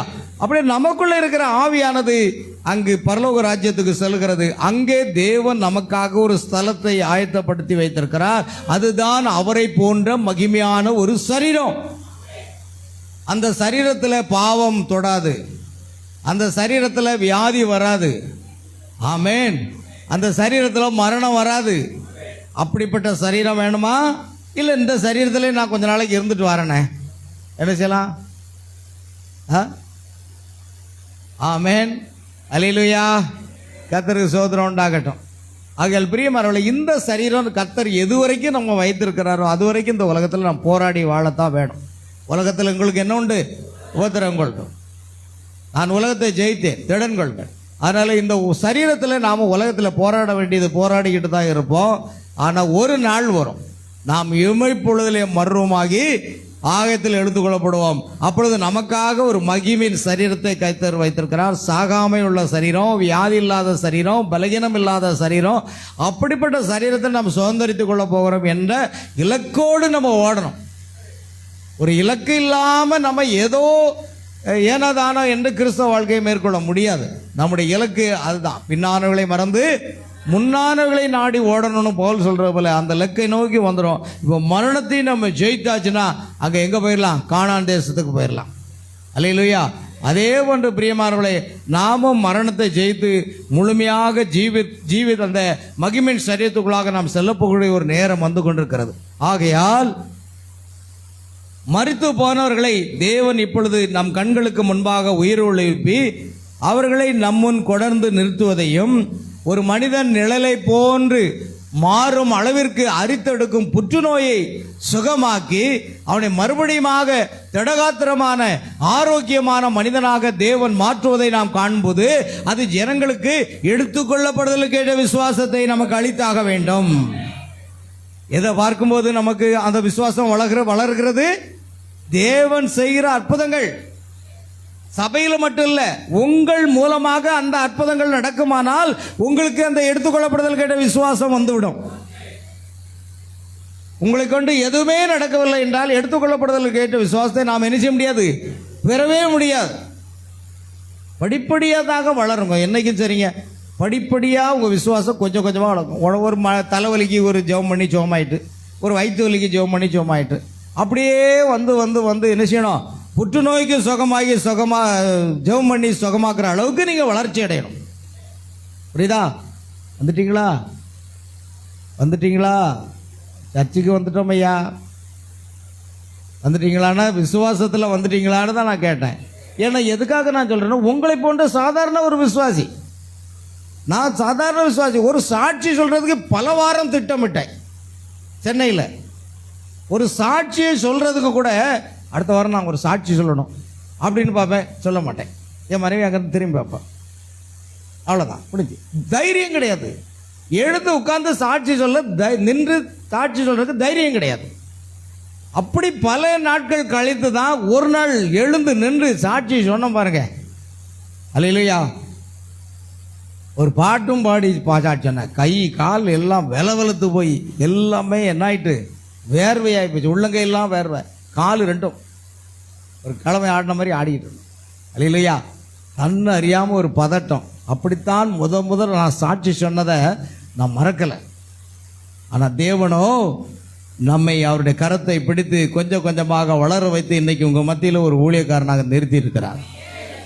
உங்களை போன்ற அல்லது உங்களை விட மோசமான நிலையில் இருந்த ஒரு நபர் தான் நான். அப்போ தேவன் உங்களை பயன்படுத்த மாட்டாரா? முதல்ல விருப்பம் இருக்கணும். விருப்பம் இருந்தால் தான் முடியும். நீங்கள் நான் தேவனை போல மாறணுங்கிற விருப்பம் இருக்கணும். தேவனோடு சஞ்சரித்தா தான் எனக்கு அந்த விசுவாசம் வரும்.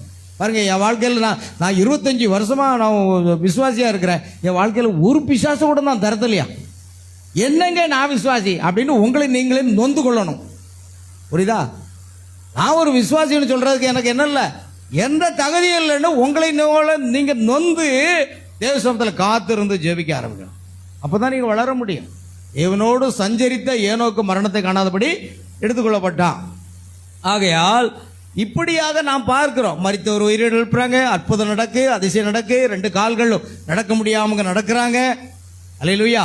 எவ்வளவு அற்புதங்களை நம்ம பார்க்க பார்க்க நமக்கு என்னத்தை கொண்டு வருவது? இவைகளெல்லாம் தேவன் செய்கிற காரியங்களை பார்க்கும் பொழுது எடுத்துக்கொள்ளப்படுதல் கேட்ட விசுவாசத்தை நமக்கு அளித்தாக வேண்டும். ஆமென். பாருங்கள், ஒளி வானத்திலிருந்து பிரகாசித்து எக்காலம் தொனிக்கும் போது கிறிஸ்துவின் சரீரம் விரைவில் ஒன்று சேர்க்கப்பட்டு நொடி பொழுதில் மறுரூபமடைந்து ஆகாயத்தில் எடுத்துக்கொள்ளப்படும். ஆமென். ஆம், அத்தகைய ஒரு சம்பவம் நிகழ வேண்டியதாக இருக்கிறது. அதுதான் கடைசி நேரம். அந்த நேரத்தில் நம்ம வந்துட்டோம் பிரியமானவர்களே. வேத கல்லூரிகள் இதனை குறித்து அறிவை பெற்றிருக்கலாம், ஆனால் அவைகளால் அதனை உற்பத்தி செய்ய முடியாது.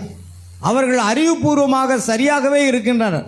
ஆனால் நீங்கள் அந்த ஒளியை சந்திக்க வேண்டும். அந்த ஒன்றை நீங்கள் கண்டடைந்தாக வேண்டும். ஆமென். பாருங்கள் பிரியமானவர்களே, இந்த பெந்தகோஸ்து விசுவாசிகள் என்ன செய்றாங்க? அன்னி பாஷை பேசுறதும், நடனம் ஆடுறதும், கூச்சலிட்டு ஜெபம் பண்றதும் இதுவே போதும் என்று நினைக்கிறார்கள். ஓ, இது ஒன்றுமே இல்லை. இது ஆரம்பம். ஒரு சிறு குழந்தை தீர்க்கதரிசி சொல்றாரு, இயற்கைக்கு மேம்பட்டவைகளை பெந்தகோஸ்து குழந்தைகளுக்கு நீ போதிக்க வேண்டாங்கிறார். பெந்தகோஸ்தையினர் யாருங்க? குழந்தைகள். அவங்களுக்கு ஒண்ணுமே தெரியாது. திரித்துவம்னா என்ன, திரியகத்துவம்னா என்ன, ஒருத்துவம்னா என்ன, ஒரே தேவன்னா என்ன கேட்டு பாருங்க. ஒண்ணுமே தெரியாது. ஏன்னா நான் அங்கே இருந்தேன், நான் அங்கே ஊழியக்காரனாக இருந்து தான் வந்தேன். பெந்தகோஸ்து சபையில் நான் ஒரு உதவி ஊழியக்காரனாக இருந்து வந்தேன். எனக்கு எதுவுமே தெரியாது. அல்லேலூயா! ஒரு வசனத்தை மனப்பாடம் பண்ணி நான் படிப்பேன், அவ்வளோதான். அது தெரியாது. ஆனால் இன்றைக்கு பாருங்க, தேவன் நம்ம இந்த அளவுக்கு வளர்ச்சி நம்ம கொண்டு வர்றார். பிரியமானவர்களே, இன்னும் நாம் வளர வேண்டும், இன்னும் நாம் வளர்ச்சி அடைய வேண்டும், இன்னும் ஒரு பரிபூர்ண விசுவாசத்தை நாம் பெற்றுக்கொள்ள வேண்டும். அல்லேலூயா! ஆகையால் பெந்தகோஸ்தே குழந்தைகளாக அவர்கள் இருக்கிறார்கள். ஆகையால் விசுவாசம் எந்த காலத்திலும் இருந்திராத அளவு அதிகமான விசுவாசம் தேவையாக இருக்கிறது. பார்த்தீங்களா, நமக்கு எப்படிப்பட்ட விசுவாசம் வேணும்? எந்த காலத்திலும் நாம் பெற்றிருந்த விசுவாசத்தை விட அதிகமான விசுவாசம் நமக்கு தேவை. ஏனெனில் அது எடுத்துக்கொள்ளப்படுதலுக்கு விசுவாசமாக இருக்கிறது. நான் பெற்றுக்கிற அபிஷேகம் பாருங்க, பைபிளில் நீங்கள் பார்த்தீங்கன்னா, கணுக்கால் அளவு போதாதையா, முழங்கால் அளவு போதாதையா, இடுப்பளவு போதாதையா, நீந்தி நீந்தி மூழ்கி மூழ்கி நீந்தணுமே, அப்படிதானே? அல்லேலூயா! அப்போ நம்ம கொஞ்சம் கொஞ்சமாக கணுக்கால் அளவு, அதை விட மேலே மேலே மேலே வந்துக்கிட்டே இருக்கணும். என் பாத்திரம் நிரம்பி வழிகிறது என்ற அளவுக்கு நம்ம வரணும். அதனால தான் விசுவாசம் எந்த காலத்திலும் இருந்திராத அளவு அதிகமான விசுவாசம் தேவையாக இருக்கிறது. ஏனெனில் அது எடுத்துக்கொள்ளப்படுதலுக்குரிய விசுவாசமாக இருக்கிறது. ஆமென். அதுதான் இன்றைக்கு நாம எதிர்பார்க்கிறோம். ஆகையால் ஏற்ற காலத்தின் ஆவிக்குரிய ஆகாரம் நீங்கள் தேவனுடைய பரிசுத்தமான வார்த்தையில் விசுவாசம் உள்ளவர்களாய் இந்த மணி நேரத்துக்குரிய விசுவாசத்திலே கூட்டி கட்டப்பட்டு வளர வேண்டும் என்று நான் விரும்புகிறேன். பார்த்தீங்களா, இந்த மணி நேரத்துக்கான செய்தியை நாம் அசை போட்டு அதில் நம்ம வளரணும். விசுவாசம் எந்த காலத்திலே இருந்திராத அளவு அதிகமான விசுவாசம் தேவையாக இருக்கிறது. ஏனெனில் அது எடுத்துக்கொள்ளப்படுதலுக்குரிய விசுவாசமாக இருக்கிறது. ஆகவே நீங்கள் பார்த்த எல்லாவற்றிலும், கேட்ட எல்லாவற்றிலும், உங்கள் காதுகள் கேட்க பிரசங்கிக்கப்பட்ட வார்த்தையிலும் நீங்கள் காணத்தக்கதாக நிறைவேறின அடையாளங்கள், அற்புதங்கள் எல்லாவற்றிலும் உங்களுக்கு விசுவாசம் இருக்க வேண்டும் என்று விரும்புகிறேன். அற்புதங்கள், அடையாளங்கள் எல்லாவற்றிலும் நமக்கு என்ன இருக்கணும்? விசுவாசம் ஆணித்தரமாக இருக்க வேண்டும்.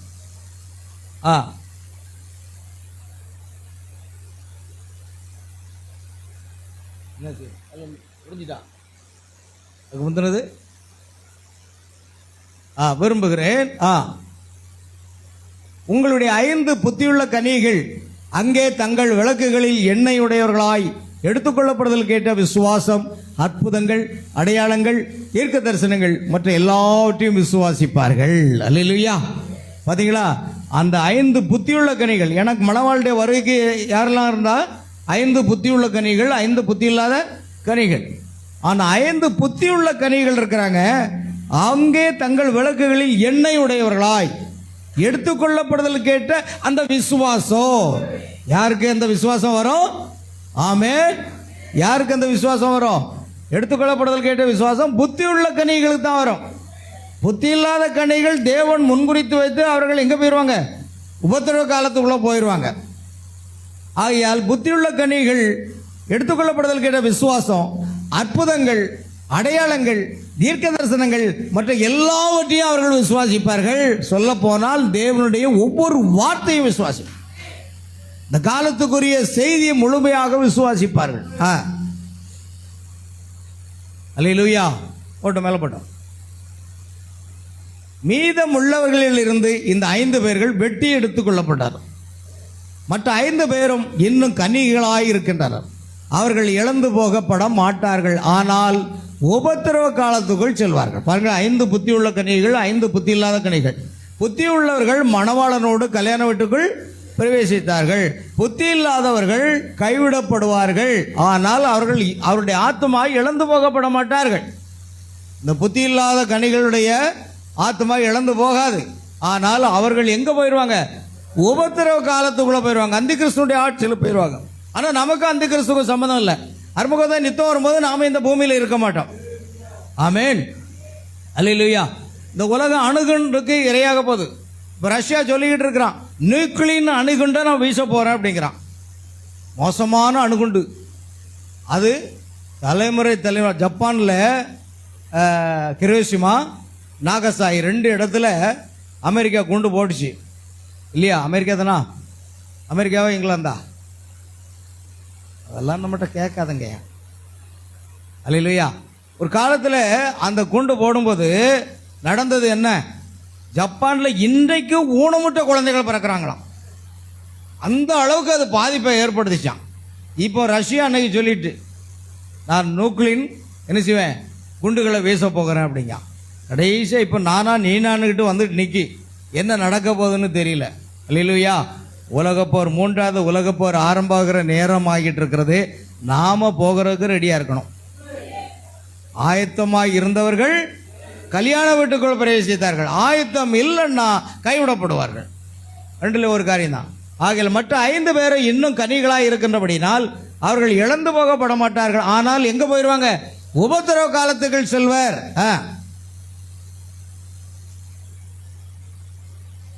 பாருங்கள், அதுக்கு முந்தின வசனம் போட்டிங்களே எங்க? ஆதியாமத்தின் பேரில் கேட்கிறோம் அதானப்பா, முடிஞ்சிச்சா? என் அபிப்பிராயப்படி இதுதான் அந்த காரியமாக இருக்கும். கர்த்தர் என்னிடம் இதை கூறுகிறார் என்று நான் சொல்லவில்லை. இதுதான் செல்ல வேண்டியதற்காக எடுத்துக்கொள்ளப்படுதல் கேட்ட விசுவாசத்தை துவங்கும். சீக்கிரம் பார்வை திருப்பி இயேசுவை நோக்கி பாருங்கள். சில சிறு வினோதமான காரியங்கள் நடப்பதை நீங்கள் ஒரு கால் காணலாம். பாவமான எதுவும் அல்ல, அந்த அர்த்தத்தில் நான் கூறவில்லை. வழக்கமான போக்குக்கு வினோதமான ஒன்று. அல்லேலூயா.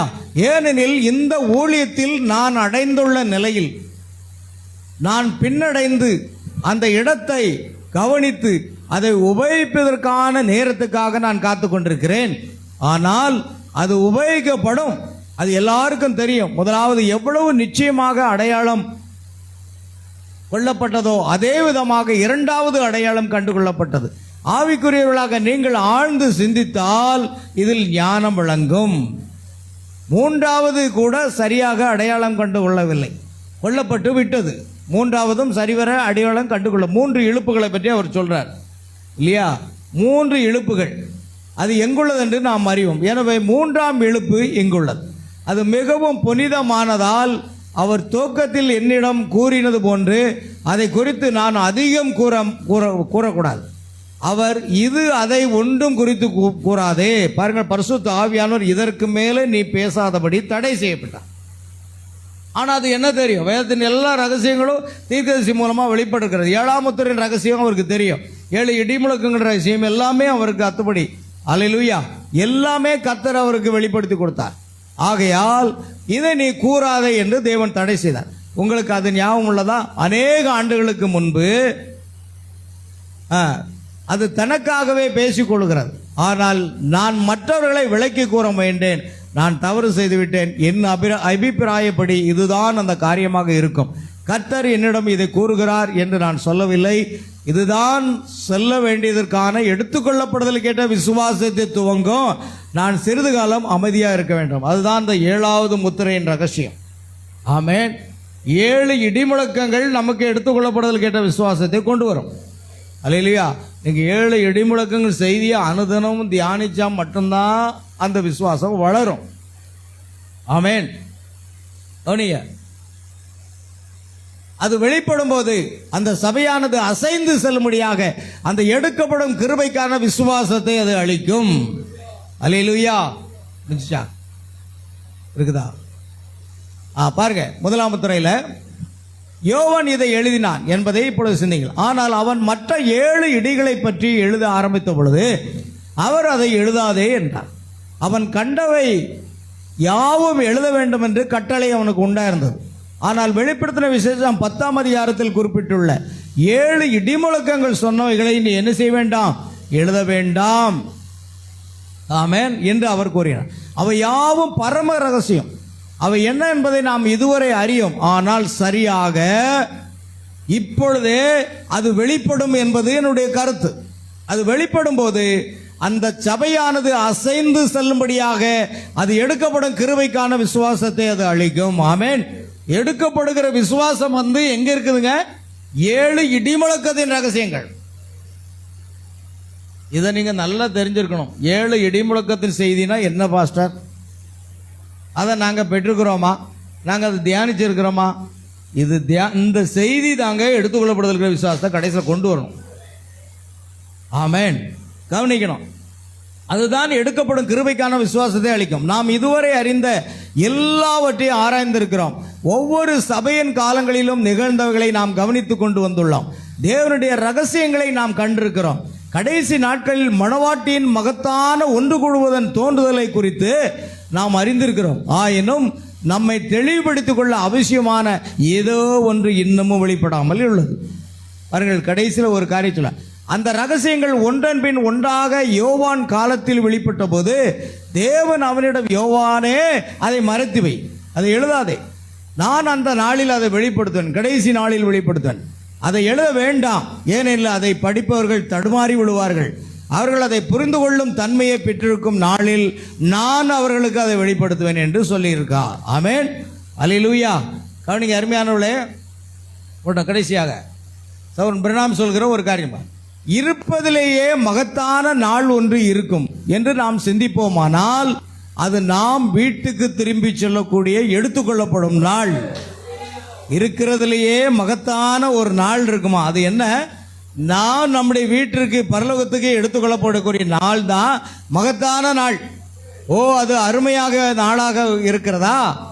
ஆமென். கவனிங்க, அடுத்த கவனிப்போம். இப்பொழுது எனவே 3 கர்த்தருடைய வருகை இருக்கிறது. முதலாவதாக கர்த்தராக இயேசு தன்னுடைய மணவாட்டியை மீட்டுக் கொள்வதற்காக வந்தார். இரண்டாவதாக தன்னுடைய மணவாட்டியை எடுத்துக்கொள்ள வருகிறார். மூன்றாவதாக தன்னுடைய மணவாட்டியோடு வருகிறார். அதுதான் 1000 வருஷ அரசாட்சி. பாருங்கள், 3 வருகைகள். முதலாவது இயேசு கிறிஸ்து 1ஆம் நூற்றாண்டில் நம்முடைய மணவாட்டிக்காக இரத்தம் சிந்தி மரித்து நம்மை மீட்டுக் கொள்வதற்காக வந்தார். சரிதானா? அவர் எப்படி வந்தார்? நேரடியாக கல்லறைக்கு செல்லக்கூடிய, மன்னிக்கும், நேரடியாக கல்வாரிக்கு செல்லக்கூடிய ஒரு வாலிபனாக வந்தாரா? இல்லை, ஒரு குழந்தையாக வந்தார். அவர் ஒரு குழந்தையாக வந்து மரியாள் வீட்டில் வளர்க்கப்பட்டு தேவாலயத்துக்கு சென்று 12 வயதில் பிரசங்கித்து அச்சு வேலை செய்கிற யோசேப்புக்கு உதவியாக இருந்து பின்பு 30வது வயதில் அவர் ஞானஸ்தானம் பெற்று, ஆமென், அல்லேலூயா, இப்படியாக சுவிசேஷத்தை பிரசங்கிக்க ஆரம்பிக்கிறார். பின்பு தன்னுடைய 33வது வயதில் தான் சிலுவை மரணத்துக்கு போகிறார். அதுதான் முதலாம் வருகை. அவர் நேரடியாக பாருங்க, அவர் என்ன சொல்றாரு? முதலாவதாக அவர் ரத்தம் சிந்தி மரிக்கிறதுக்காக வந்தார். அப்ப நேரடியாக கல்வாரி சிலுவைக்கு போகல, குழந்தையாக வந்து படிப்படியாக வந்து காரியங்களை எல்லாம் செய்து ஊழியங்களை எல்லாம் செய்து கடைசியா போகிறார். அதே போல 2ஆம் வருகையிலே இப்பொழுது மேகஸ்தம்பமாக அவர் என்ன செய்திருக்கிறார்? 1963 பிப்ரவரி 28ஆம் நாள் அவர் இறங்கி வந்து மனுஷகுமாரனாக வெளிப்படுத்தி 7 முத்திரைகளின் ரகசியங்களை வெளிப்படுத்தி 7 இடிமுழக்கங்கள் ரகசியங்களை வெளிப்படுத்தி மணவாட்டிக்கு புசிக்க கொடுக்கிறார். மணவாட்டி இதை புசிக்கும் பொழுதுதான் எடுத்துக்கொள்ளப்படுதல் கேட்ட விசுவாசம் உண்டாகும். ஆமென். நீங்க வெறும் பைபிளை மாத்திரம் வாசித்தா போதாது. இந்த இடிமுழக்கத்தின் செய்தி என்ன, அந்த செய்தியை நீங்க அனுதினமும் தியானிக்கணும். அந்த செய்தி கண்டிப்பா உங்களுக்கு விசுவாசத்தை என்ன செய்யும்? எடுத்துக்கொள்ளப்படுதல் கேட்ட விசுவாசத்தை கொண்டு வரும். அது மிக முக்கியமானது. கவனிங்க. ஆகையால் 3வது முறையாக மணவாட்டியை எடுத்துக்கொள்வதற்காக இப்பொழுது அவர் நம் மத்தியில் வந்திருக்கிறார். ஆனால் இந்த ஊழியங்கள் முடிந்த பிற்பாடு ஆகாயத்தில் அவர் வெளிப்படுவார், ஆகாயத்தில் அவர் தோன்றுவார். ஆமென். அப்பொழுது நாமும் இமைப்பொழுதிலே மர்வமாக்கப்பட்டு ஆகாயத்தில் எடுத்துக்கொள்ளப்படுவோம். இவ்விதமாய் என்றென்றைக்கும் கர்த்தரோடு கூட இருப்போம். அல்லேலூயா. பிரியமான தேவனுடைய பிள்ளைகளே, நான் பாருங்க, சுவிசேஷத்தின் ஒரு ஊழியன் என்னும் முறையில் இன்னும் மணவாட்டியின் எடுத்துக்கொள்ளப்படுதலை தவிர வேறு எதுவும் விடப்பட்டுள்ளது என்பதை என்னால் காண முடியவில்லை. ஒன்றே ஒன்று மாத்திரமே விடப்பட்டிருக்கிறது, அதுதான் மணவாட்டியின் எடுத்துக்கொள்ளப்படுதல். வேறு எல்லாம் நிறைவேறிட்டு, பிரஜாதிக்கென்று எதெல்லாம் வாக்குத்தத்தம் பண்ணியிருக்காரோ எல்லா ரகசியங்களும் வெளிப்பட்டாச்சு. யூதர்களுடைய ரகசியம் வெளிப்பட்டாச்சு. ஆமென். அப்படியான ஒன்றே ஒன்று இந்த காலத்தில் வெளிப்பட்ட செய்தியை நாம் என்ன செய்யணும்? அனுதினமும் தியானித்து அந்த செய்தியின் மூலமாக நம்முடைய விசுவாசத்தை என்ன செய்யணும்? அதிகப்படுத்தி ஒரு எடுத்துக்கொள்ளப்படுதல் கேட்ட விசுவாசத்தை நாம் பெற்றுக்கொள்ள வேண்டும். நாம் எப்பொழுதும் ஆயத்தமாக இருப்போம். கர்த்தர் ஒரு நாள் இறங்கி வருவார், ஆகாயத்தில் வெளிப்படுவார்.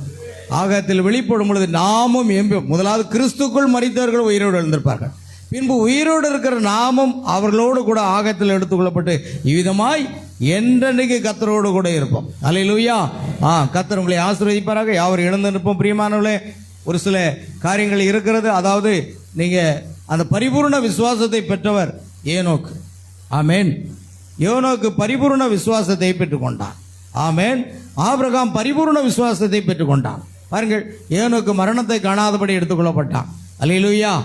அதே போன்று பிரியமானவர்களே, ஆபிரகாம் பரிபூர்ண விசுவாசத்தை பெற்றிருந்தான். பாருங்கள், நமக்கு இன்னைக்கு தேவை என்னதுங்க? பரிபூர்ணமான ஒரு விசுவாசம். ஒரு பரிபூர்ணமான விசுவாசம் நமக்கு தேவையாக இருக்கிறது. கவனிங்க, நம்ம ஏனதோனோன்னு வந்துட்டு போகிறது இல்லை பிரியமானவர்களே. நாம விசுவாசத்தில் வளர்ந்துருக்குமா? நாம் விசுவாசிக்கிறவள் நடக்கும் அடையாளங்கள் என்னுடைய மூலமாக நடக்கிறதா என்பதை ஆராய்ந்து பார்த்து நாம் முன்னேறி செல்வோம். ஆபிரகாம் பரிபூர்ண விசுவாசம் இருந்ததுனால்தான் தன் சரீரம் செத்து போனது, சாராளுடைய வழிபாடு நின்று போயிட்டு, அப்படி இருந்தாலும் அவன் கர்த்தரை விசுவாசித்தான். ஆமென். பாருங்கள், தேவன் இன்றைக்கும் ஆபிரகாமுக்கு இந்த கல்லுகளினாலே பிள்ளைகளை உண்டு பண்ண வல்லவராக இருக்கிறார் என்ற வார்த்தையின்படியே அவன் அப்படியே விசுவாசித்தான். அதுதான் பரிபூர்ண விசுவாசம். ஆமென். அல்லேலூயா. நோவா ஒரு பரிபூர்ண விசுவாசத்தை பெற்றிருந்தார். சாத்ராக், மேசாக், ஆபேத்நேகோ பரிபூர்ண விசுவாசத்தை பெற்றிருந்தார்கள். இவர்களெல்லாம் அநேகரை நாம் பார்க்கிறோம். இவர்கள் பெற்றிருந்த விசுவாசம் பரிபூர்ண விசுவாசம். அதனால்தான் தேவன் எங்களை தப்புவித்தால் சரி, தப்புவிக்கட்டாலும் சரி, நாங்கள் அந்த சிலையை பணிந்து கொள்ள மாட்டோம். ஆமென். அந்த வார்த்தையின் பேரில் அவளுக்கு முழுமையான விசுவாசம் வருகிறது. பார்த்தீங்களா? ஆபிரகாமே, உனக்கு 100 வயதாக விட்டது, உன் மனைவியாக சாராளுக்கு 90 வயதாக விட்டது, அது எப்படி குழந்தை பிறக்கும்? ஓ, தேவன் அதை வாக்குப்படுத்தி இருக்கிறார், தேவன் வாக்களித்திருக்கிறார். ஆகையால் நிச்சயம் நான் வார்த்தையின் மேல விசுவாசம் வைக்கிறேன். அல்லேலூயா. தேவனுடைய வார்த்தையின் பேரில் என்ன விசுவாசத்தை வைக்கிறேன் என்று சொல்லி. அல்லேலூயா. ஆகையால் பிரியமானவர்களே, நாம் தேவனுடைய வார்த்தையின் மேல விசுவாசம் வைப்போம், விசுவாசத்தில் உறுதியாக நிற்போம். கர்த்தர் நம்மை ஆசீர்வதிப்பாராக. அல்லேலூயா. நன்றியப்பா. விசுவாசத்தை துவக்கிறவரும் முடிக்கிறவருமாகிய இயேசு கிறிஸ்துவை நோக்கி நாம் பொறுமையோடு கூட ஓடுவோமாக.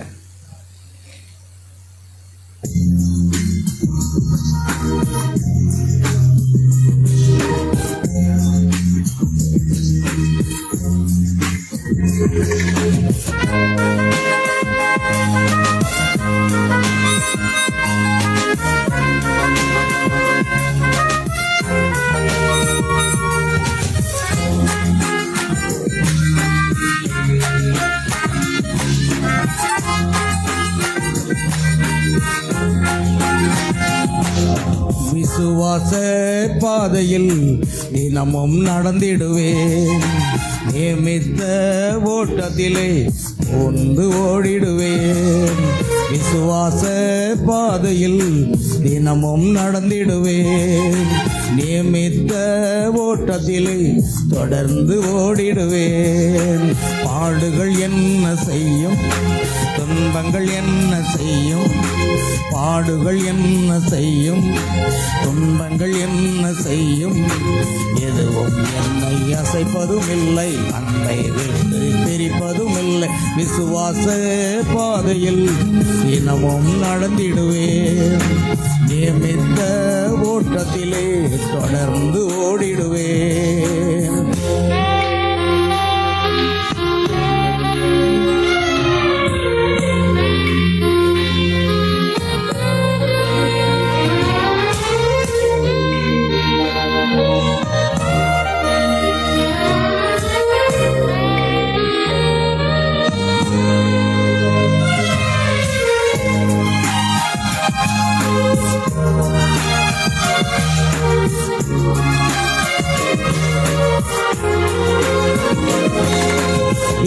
என்னும் மாத்திரையை தினமும் சாப்பிடுவேன். வார்த்தை எனும் மாத்திரையை தினமும் சாப்பிடுவேன். வாழ்நாளெல்லாம் சுகமாகவே வாழ்ந்து வளனடைவேன். வாழ்நாளெல்லாம் சுகமாகவே வாழ்ந்து வளனடைவேன். தழும்புகளாலே சுகமானேன், வார்த்தையினாலே பலனாவேன். தழும்புகளாலே சுகமானேன், வார்த்தையினாலே பலனாவேன்.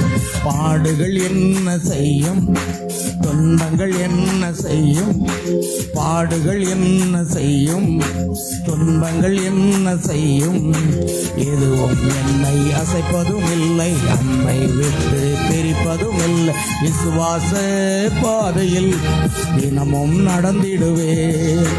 நியமித்த ஓட்டத்திலே தொடர்ந்து ஓடிடுவேன்.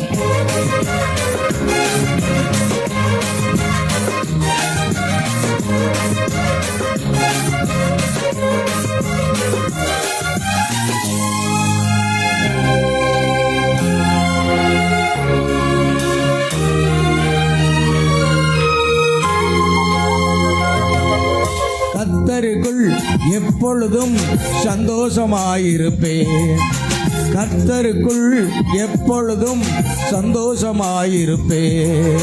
கிறிஸ்துவுக்குள் நிலைத்திருந்து கனிகளை கொடுத்திடுவேன்.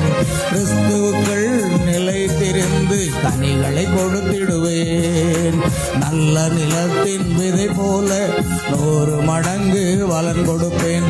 நல்ல நிலத்தின் விதை போல 100 மடங்கு பலன் கொடுப்பேன்.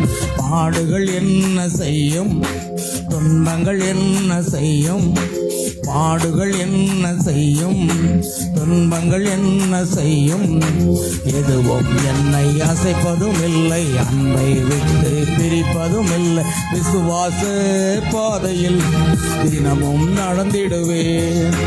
நியமித்த ஓட்டத்திலே தொடர்ந்து ஓடிடுவேன்.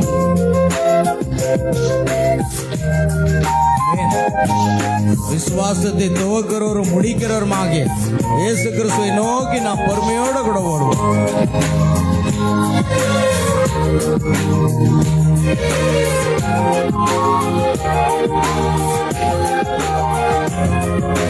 விசுவாச கப்பலிலே பயணம் செய்கின்றேன். விசுவாச கப்பலிலே பயணம் செய்கின்றேன். போர்ச்சேவகனாய் பணி செய்து ஓட்டத்தை முடித்திடுவேன்.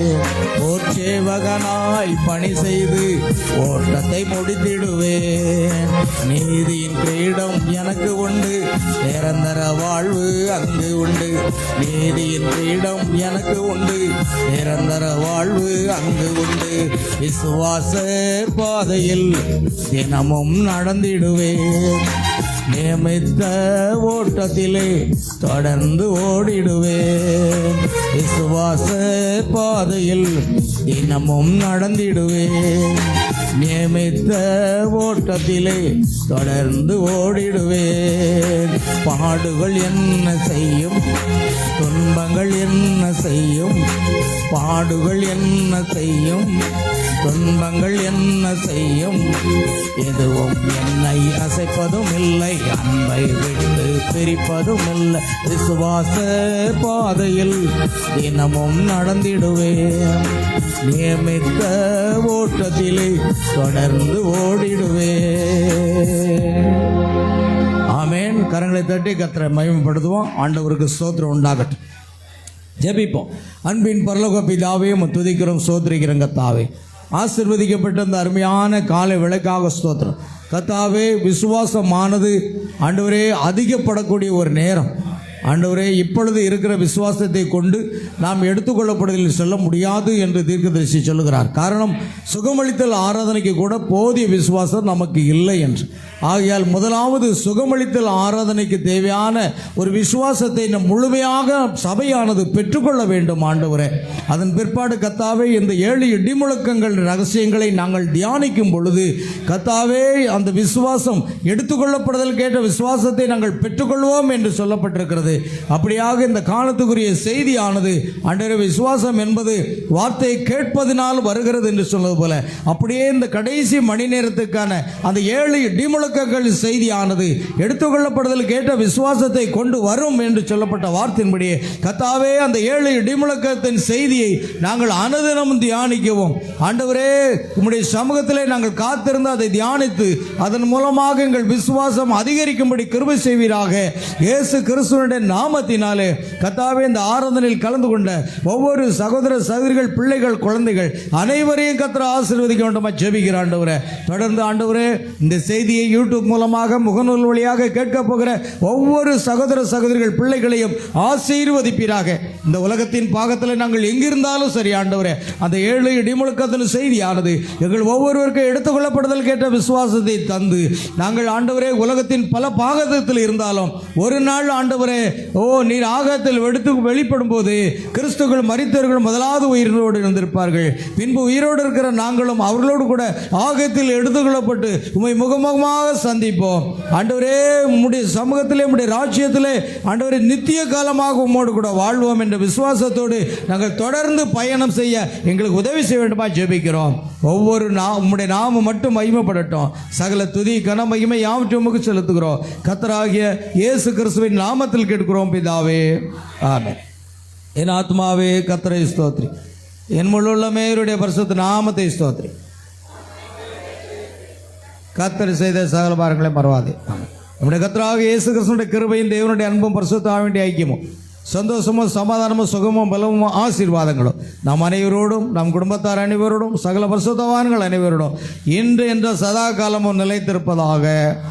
ஹல்லேலூயா, பிரைஸ் தி லார்ட். கர்த்தராகிய இயேசு கிறிஸ்து உங்கள் ஒவ்வொருவரையும் ஆசீர்வதிப்பாராக. God bless you, God bless you.